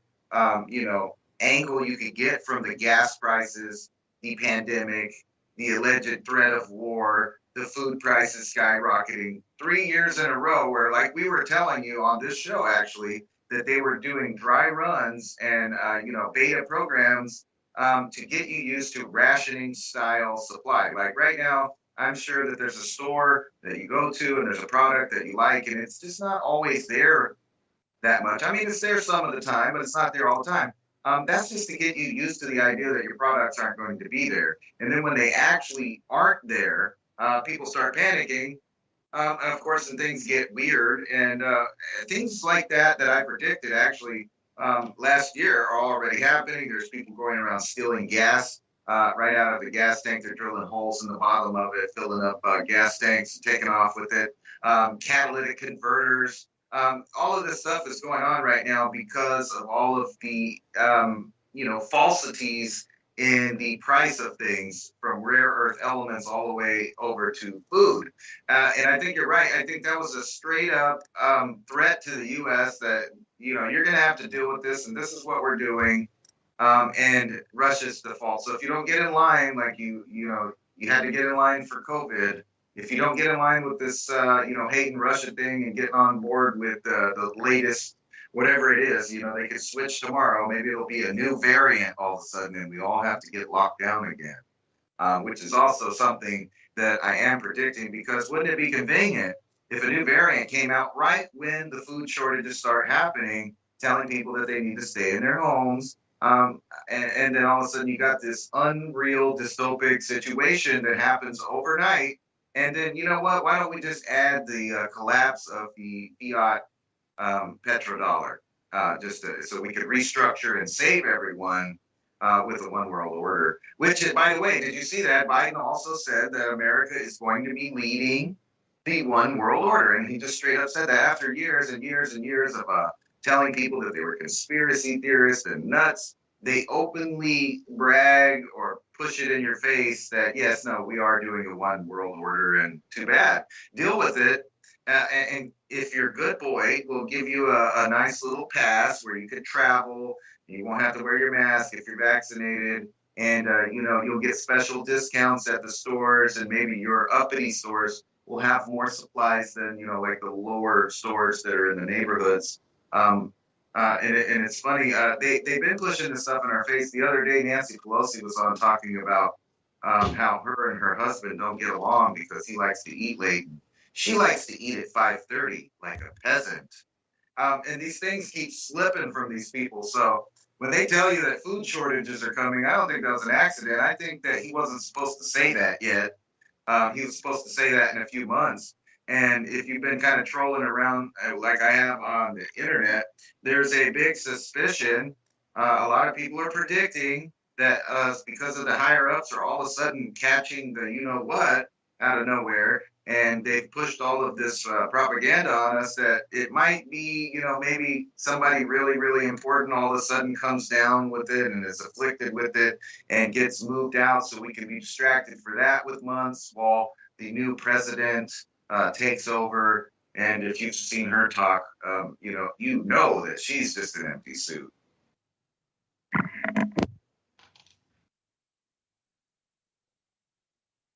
I can't respond to that. I don't know what a woman is, my man. But you're not a biologist? Oh, I thought you were. Well, I guess I'm a fuelologist, talking about prohibition and alcohol on the farm fields and the farm machinery. here's how the story. I'm gonna present another kind of maybe it relates to this topic, but how did we get from prohibition to here with the machinery and the fuels? So maybe I can wrap this from prohibition to now. I'm gonna give it a try. Do you mind? I'm gonna throw it to you. Go right ahead. In the night, prohibition. So if we step back to the Roaring '20s after World War I, by the way, which issued and ushered in the Federal Reserve and Jekyll Island, The Creature from Jekyll Island, great book. Who's that? Griffin wrote that book. Federal Reserve's formed 1913. World War I breaks out, more debt issued, stock market booms after the war ends, and then we get into the Roaring '20s, and then the Great Depression, gold's confiscated, World War II starts, Bretton Woods Agreement, U.S. dollar dominance planet-wide. But let's go back to the Roaring '20s because I want to sip the champagne, dance in the jitterbug. Imagine going into a speakeasy, how cool that would have been. Like if you had a time machine, I would love to drop back and go to the coolest speakeasy with the most rad music in the 1920s. In the happy environment, without all these devices and everybody, how cool it would have been. But the fuels, it was more about the fuels at the time. Because if you go back and trace farm history right into the 1920s also, you're going to find a parallel two sets of society moving forward. One was ragey racing, city life with alcohol-filled, just unbelievable, off the scale parties of the time. They don't call it the Roaring '20s for nothing.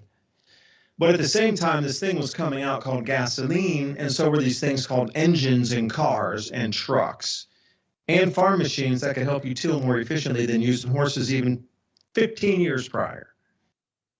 The thing was, when Rockefeller was trying to get this whole station like Tesla is now with all these electric pumps and recharging stations, there weren't enough. Just like we saw in California, that huge, gigantic line of people waiting to charge pumps with the refills on electric that take up to half an hour. Well, the same thing. There weren't enough fuel stations, so farmers were like, I'm just going to make my own. And how would you make your own? Well, it's called distilling, mainly grains, which would be corn or wheat, alcohol. What do you think your gasoline is? It's alcohol. Ethanol, you ever heard of that stuff before? Although it's damaging to an engine at 100%. So farmers would make their own fuels, but the engines are very, very, very different than they are now. That pure alcohol didn't damage the engine back then as it would now. They were clunky, big, giant, piston, clunky engines compared to the, computer microchip driven, 1/100th of a second or 1/10 of a second, changes on your fuel ignition or something. Clunky engines weren't damaged by that. So the farmers were making their own fuels because at that time Rockefeller bringing it out didn't have enough stations, and then it became that kind of feedback loop. Well, you can't build out the infrastructure fast enough, so we're just going to make our own fuels, and we can still fill that into our farm machines and still grow. We don't need your product, basically.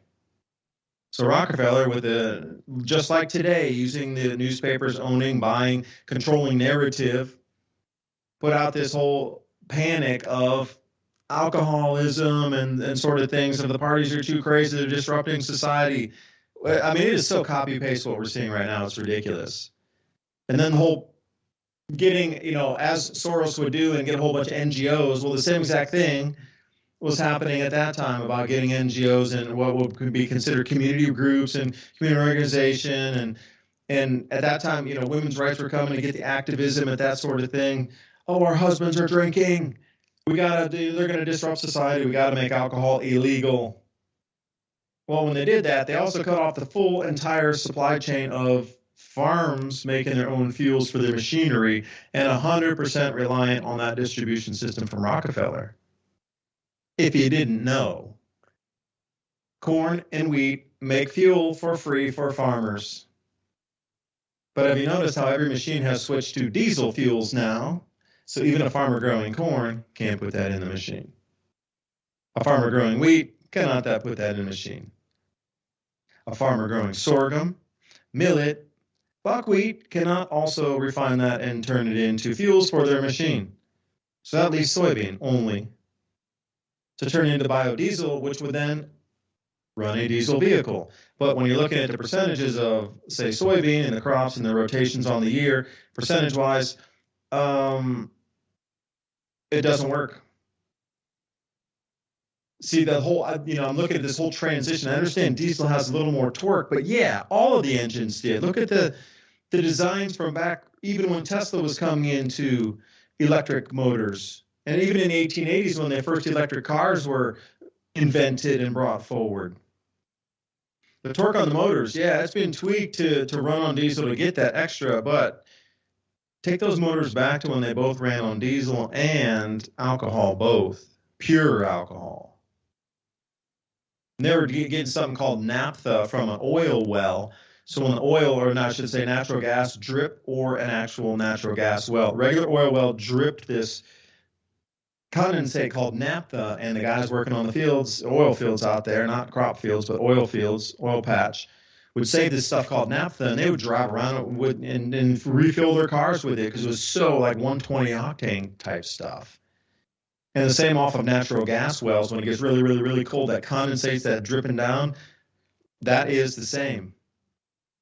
So these engines back then ran on all that, from the biodiesel to the naphtha to the alcohols, and it didn't damage the engines, right? Depending on what they were, you still couldn't cross swap the alcohol and the diesel, but what they were running with, incredible amounts. What you could put in the engines then, it's like what you can put in a ship now, man. They burn anything, including like almost bitumen and black tar from oil production. That's what we consider asphalt. Ships are burning that and just chugging along.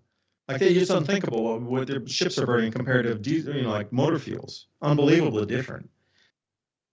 But the narrative was the same. Demonize the product, get the alcohol deemed illegal by, first it was NGOs paid, narrative paid, Rockefeller paid, media paid, all to push the same narrative. Same end goal of stopping all fuels made from alcohol at the base level of home production, under prohibition. So then it pushed everybody 100% over into the Rockefeller grips of, you got to buy our oil at the pump now, now we can tax you, now we can charge you by the gallon. And the same thing you're talking about, the green agenda here under the Manufacturing Act of whatever, War and Manufacturing Act, where everybody's going to be pushed into a green agenda, same thing. You can't make your own fuels now. I think that's where we're going again. How many people are going to start making moonshine for fuel? And the dogs are barking at something. I'll let you talk. I'm going to check out there real quick, okay? All right. Yeah, so I was showing the audience here, I'll pop it out here, what I think is the future. Now, just imagine when these food shortages start taking place. What we're looking at is an indoor grow warehouse. And I mean, it's big. And you can see this is just kind of a small production here. And you can see that it's growing a lot of stuff. So I don't know how many people that could sustain with some meat. But you can imagine that these elites, they have a capability to keep the power running no matter what happens, no matter what kind of, attack, supposedly by malware or hacking us or cyber attacking us or the power going out. I could almost guarantee you that there are elite people that have thought of these scenarios and they have big warehouses like this. The trick is that you don't have to have all of this indoor thing unless we're about to go into a bizarrely low sun activity, time, which we might if we continually have these big eruptions in this next kind of time period, which I think the elite are pretty sharp on, and they know all there is to know about the grand solar minimum and the cycle that we're in. So you can bet that they plan for stuff like this. And you can look at that. That's beautiful right there. I know radio people can't hear it, so we're just looking at endless rows of UV lighting and shelves stacked vertically with each row inside of it growing some kind of edible nutrient. And it just looks luxurious. I hope to have my outside garden look like this, but this is kind of the high-tech thing in a way that the transhumans are moving away from regular people. People at the store is where they hunt their food. It's not like prehistoric times. So when the store is empty, there are millions, if not billions, of people that really just don't know the direction to look, and many of them don't grow their own food. And even those who do grow their own food, like myself included, probably don't grow enough food for long-term survival. So there's got to be techniques to expand this, and I don't see how really people are going to go too far into the next phase and keep culture without having some kind of community that barters with each other and grows different things, and obviously having some kind of rancher friend. Um, yeah, get that. With You got to have the beef. You got to have the testosterone for men, which means you have to have animal fat. So um, it would behoove of anyone listening, with the president of the United States claiming that we are going into food scarcity, food shortages, and that it's going to be a big deal and a real deal. I would suggest that you start getting some kind of protein supplements, if it's not bags upon bags of beans and lentils, which ironically is in the headlines telling you to do so. So I think there's going to be a big push about this food coming in the near future, where the grocery stores are not offering food, and also probably, roping off the areas to sell seeds and stuff. If you remember, they did that at the beginning of the pandemic. So you can see that we could be moving into this time. So I would suggest that you get some kind of condensed plant fiber. If you're not someone that's growing food, at least you could stock up on plant fiber, a protein powder of some kind, dried meats, beans, and things that you could possibly get. And also, I would look into a live straw or some gravity-fed water cleaning, situation for you, in case there actually is things like cyber attacks, power outages. These are just things that you should already be thinking about in terms of natural disasters that happen on a regular. And look at what the elite are probably going to be eating: all these nice greens, organic. Look at that spinach, kale, etc. Strawberries. And they have these facilities all over the place.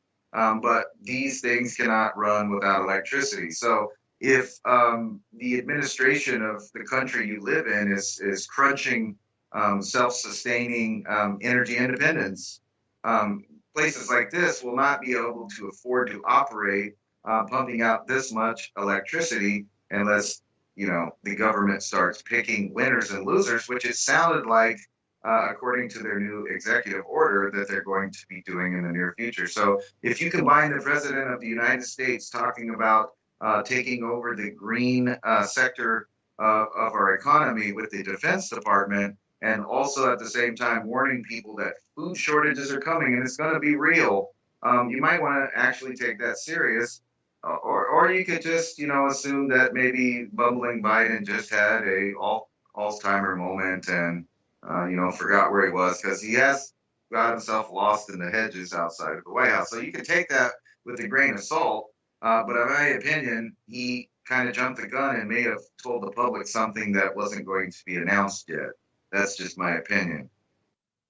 So, David, are you back? Yeah, I had, I was just deep in thought when you were talking there for the last minute. Yeah, how do we get to this point where there's food shortages and they're telling people there's food shortages? By that means it's almost as if they're creating the artificial shortage so people will run out and buy a huge amount of food, knowing the supply chains are a bit broken and won't catch up with the resupply, which will create greater shortages. And when people see it with their own eyes, instead of buying one, they're going to buy 2 or 3 because they see the rest of the shelves are starting to get empty. And it's going to be that feedback spiral. Remember that toilet paper thing? Like multiply by 100 now, but for real food. And they get that extra cha-ching moment on everyone too, where they got all of those extra millions real fast.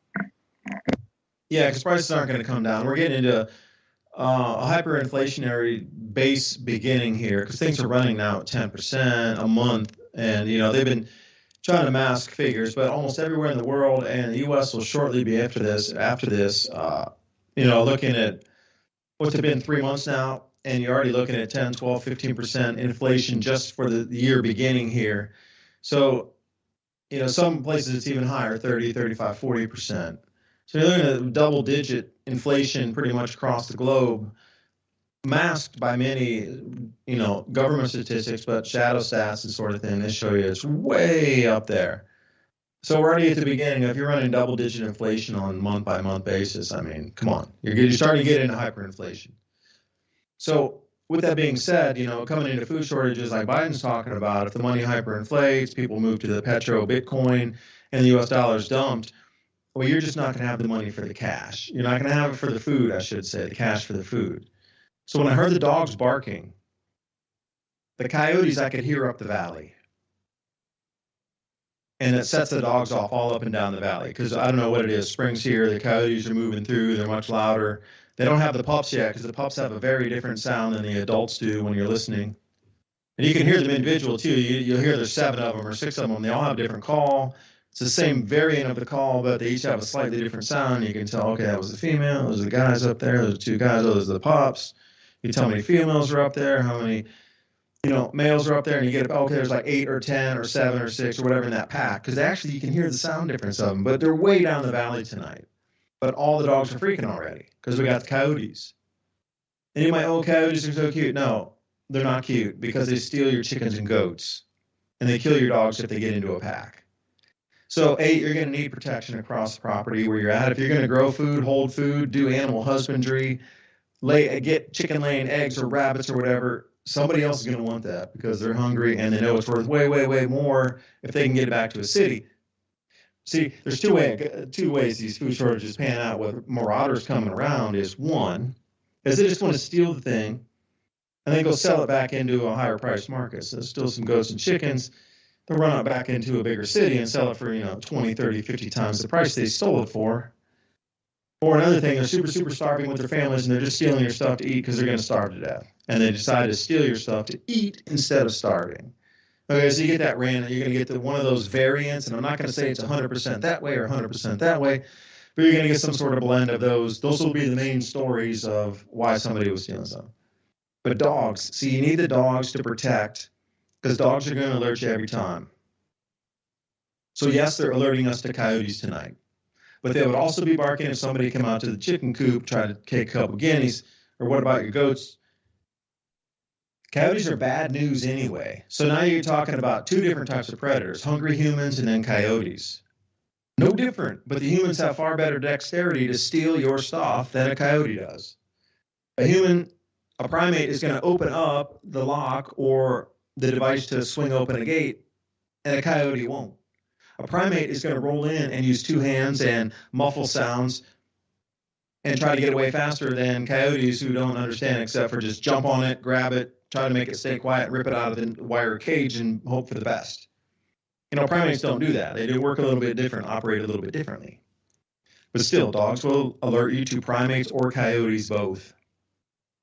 And when you're looking at it to protect your food, I don't know. So every time, a lot of times people tell your dog, shut up, be quiet, stop barking, No, you know what? Every time right now, when I go outside, I pet them and I thank them for showing and alerting us that the coyotes were there. I was like, oh, thanks for telling us. I really talk to them like that.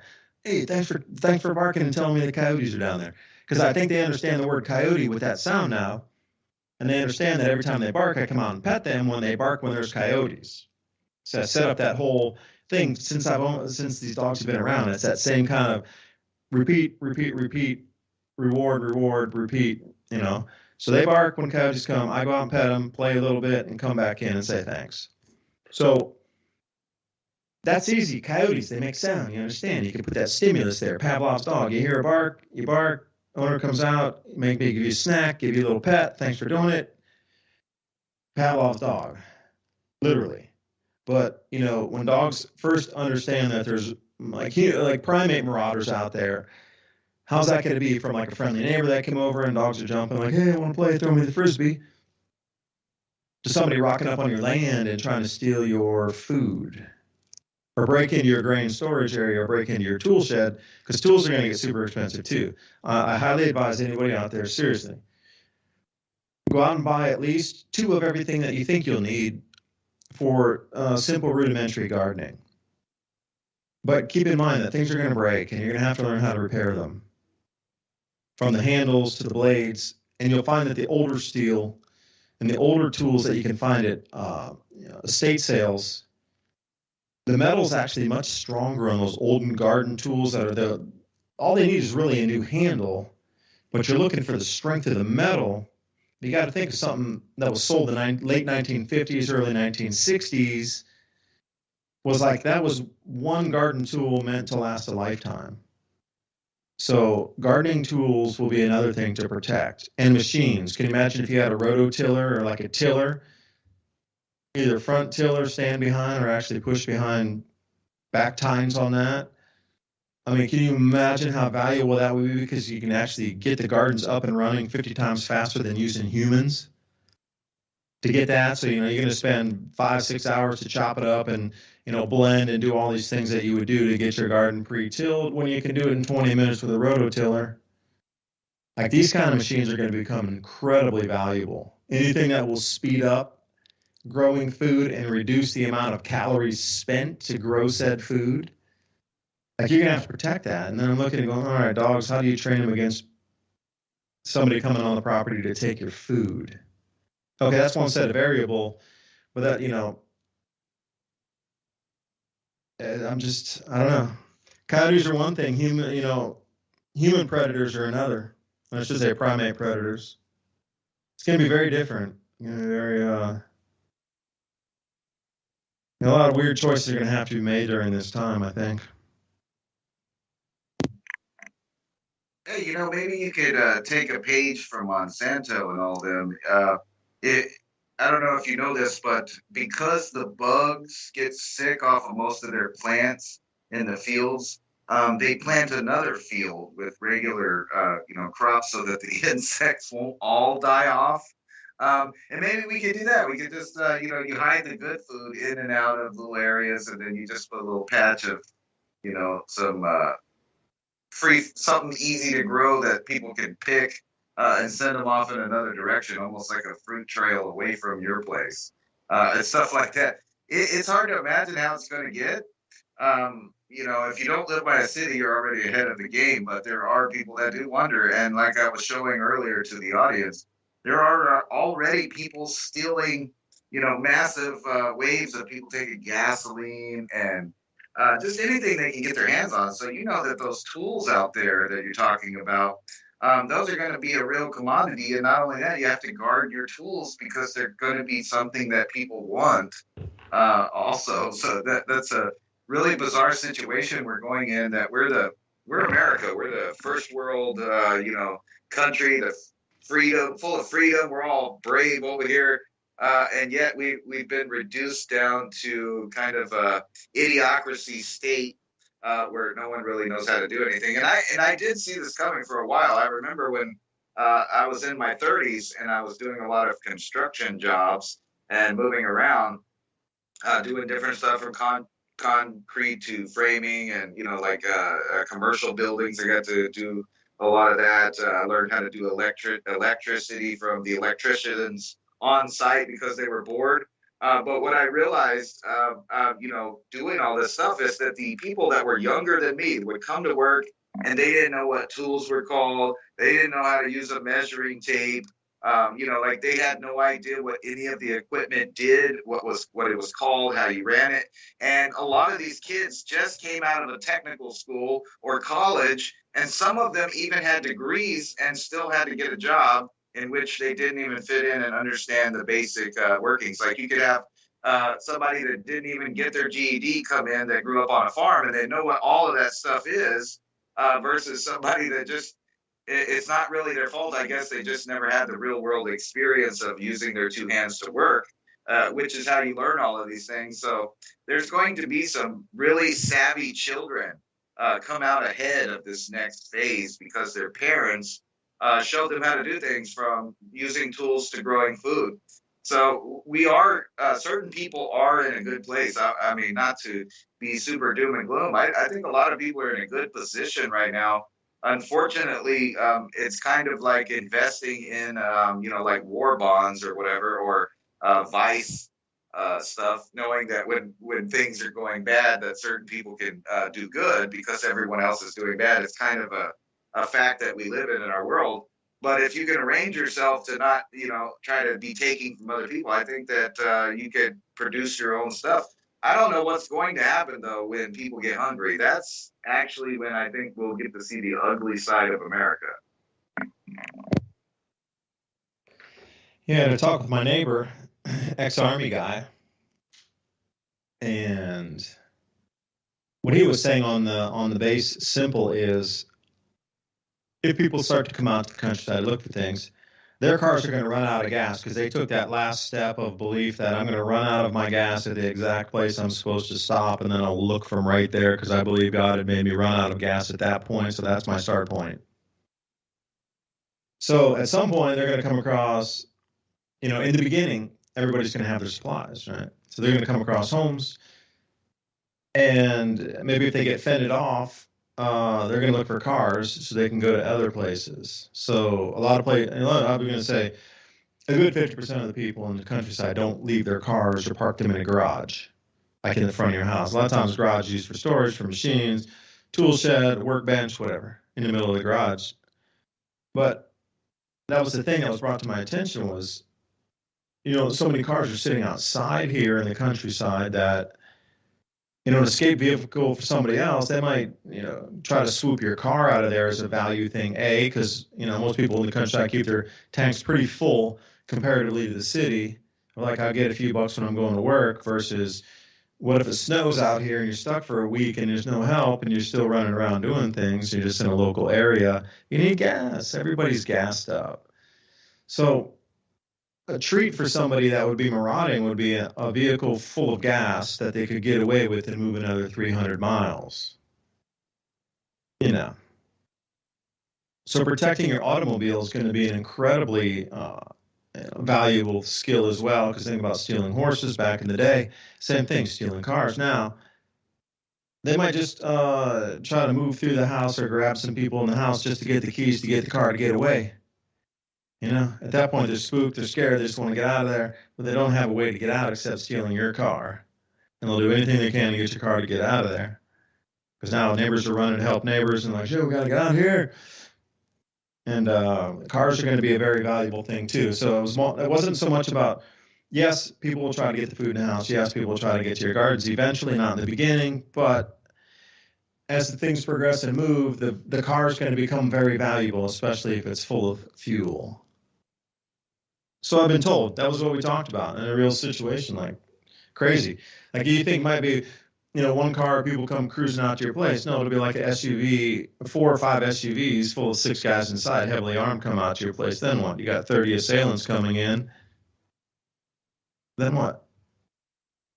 Those are the things. Like, because he saw action over in Somalia, and he was telling me like they don't roll in ones at all ever when they're going marauding ever. It's always multiples. And that's how they swoop into a village. They, drive in the pickups with the mounted artillery or mounted guns on the back, and then go in with 200 guys in a single, everybody racing at full speed, slamming on the brakes, dust spinning everywhere, and then 200 guys jump out all armed, like, yeah. That's how it would go down here too, or more organized peoples. But there's going to be a bunch of individuals running around trying to get transpo. So expect that. Yeah, anyway, Ransom, sign us off, man. We got about 2 minutes left. Well, I was just thinking with that breakdown there, that totally convinced me that there's absolutely no reason to have 30 rounds or more. Absolutely none at all. No, you should just destroy those things. You should turn them in, or just run them over with your car and make sure they get flattened so nobody can use them.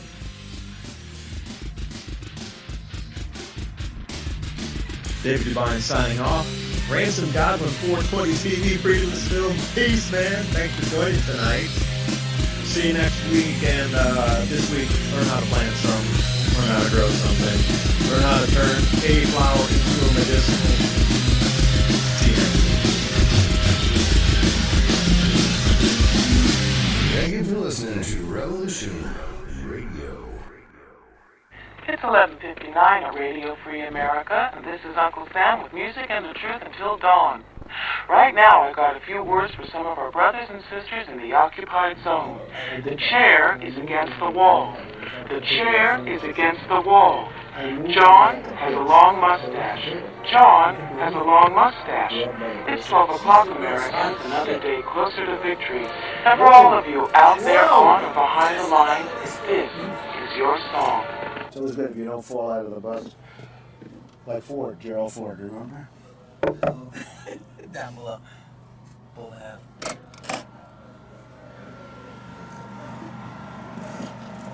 Hello, how are you? Hi. How are Nice seeing you. Terrific. Nice to meet you. Everybody wants a rich and powerful man, but nobody ever seems to realize what total obsessive freaks they are. Okay, guys, I'm on the road right now. I'm freaked the fuck out. I've never been so stressed. I mean, he just won't leave me alone. He just keeps calling. He emails me all the fucking time. Like he's got endless resources.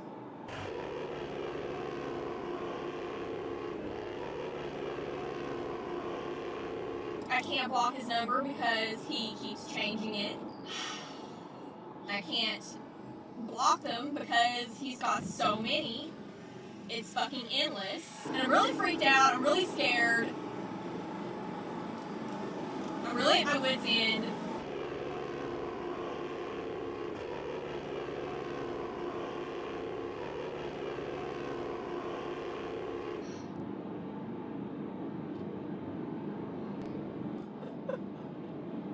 I don't know what to do.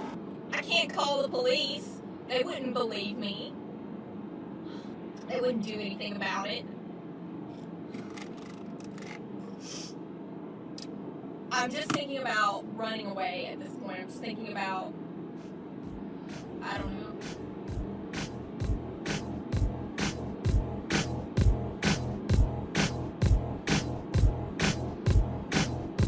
When I first got involved with Donald Trump, I didn't know he was like this. I mean, I figured it would be a Trump now.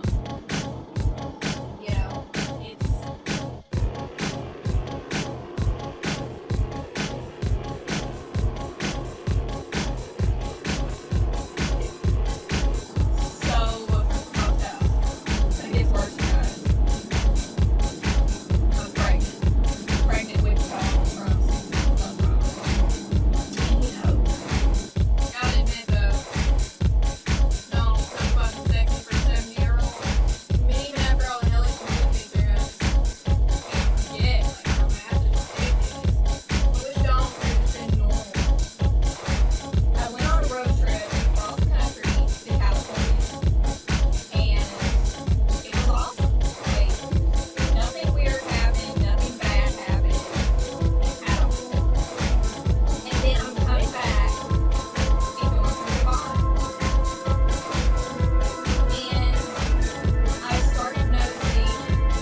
In an era of unchaos, a time of social decay, comes the tale of a girl and her epic journey to have the #1 man, the President of the United States of America. Full of twists, turns, lust, and forbidden desires. You'll never see what's coming next. A country divided, a nation in turmoil. One man, one girl, and the love child at the center of it all. Love, devotion, conspiracy, and scandal. Critics are calling it the #1 thriller in years. 5 stars. The ending will blow your mind. The Trump Affair. Rated R. In theaters now. Show me a man with millions that lives high all the time. Show me a man in a Cadillac, and I'll show you just why my baby is.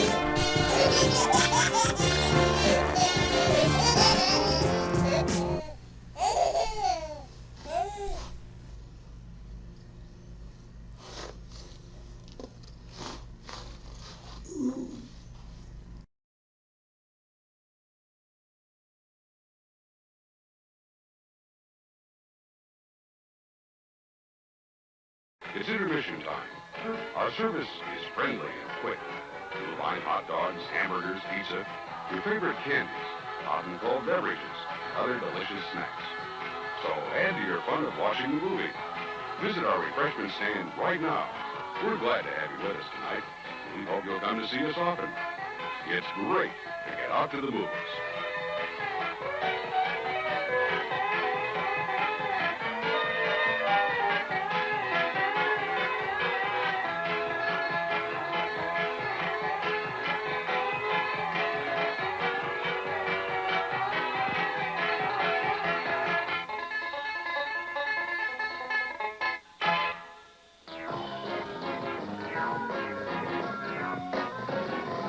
We're just 3 minutes away from the start of our next feature.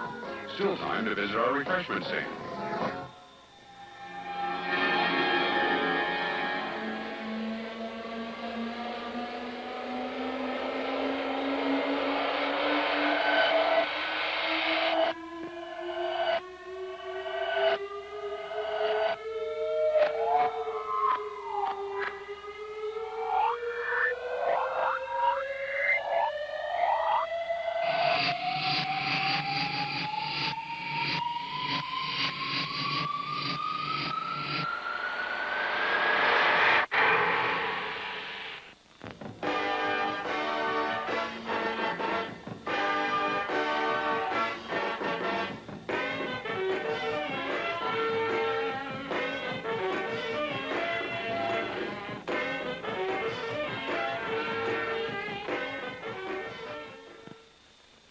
It's 2 minutes till showtime.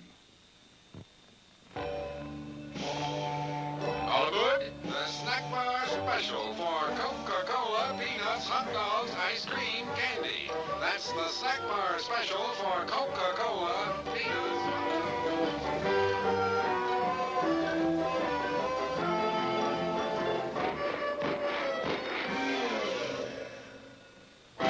Whatever your choice from the snack bar, things go better with Coke.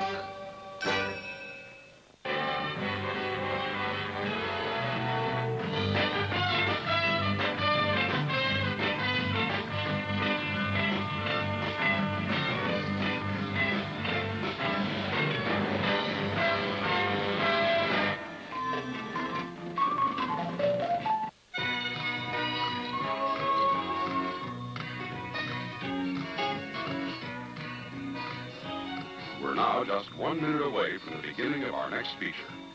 For your convenience, our refreshment stand will remain open after the feature begins, so you still have time to add to the fun of watching the movie. Before we begin our next feature, we'd like to remind you to replace your speaker before leaving the theater. If it is accidentally damaged, please notify someone at the refreshment stand. Again, thank you for coming out to the drive-in tonight. As you leave, please drive carefully and come back soon.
I wanna be fucked by you.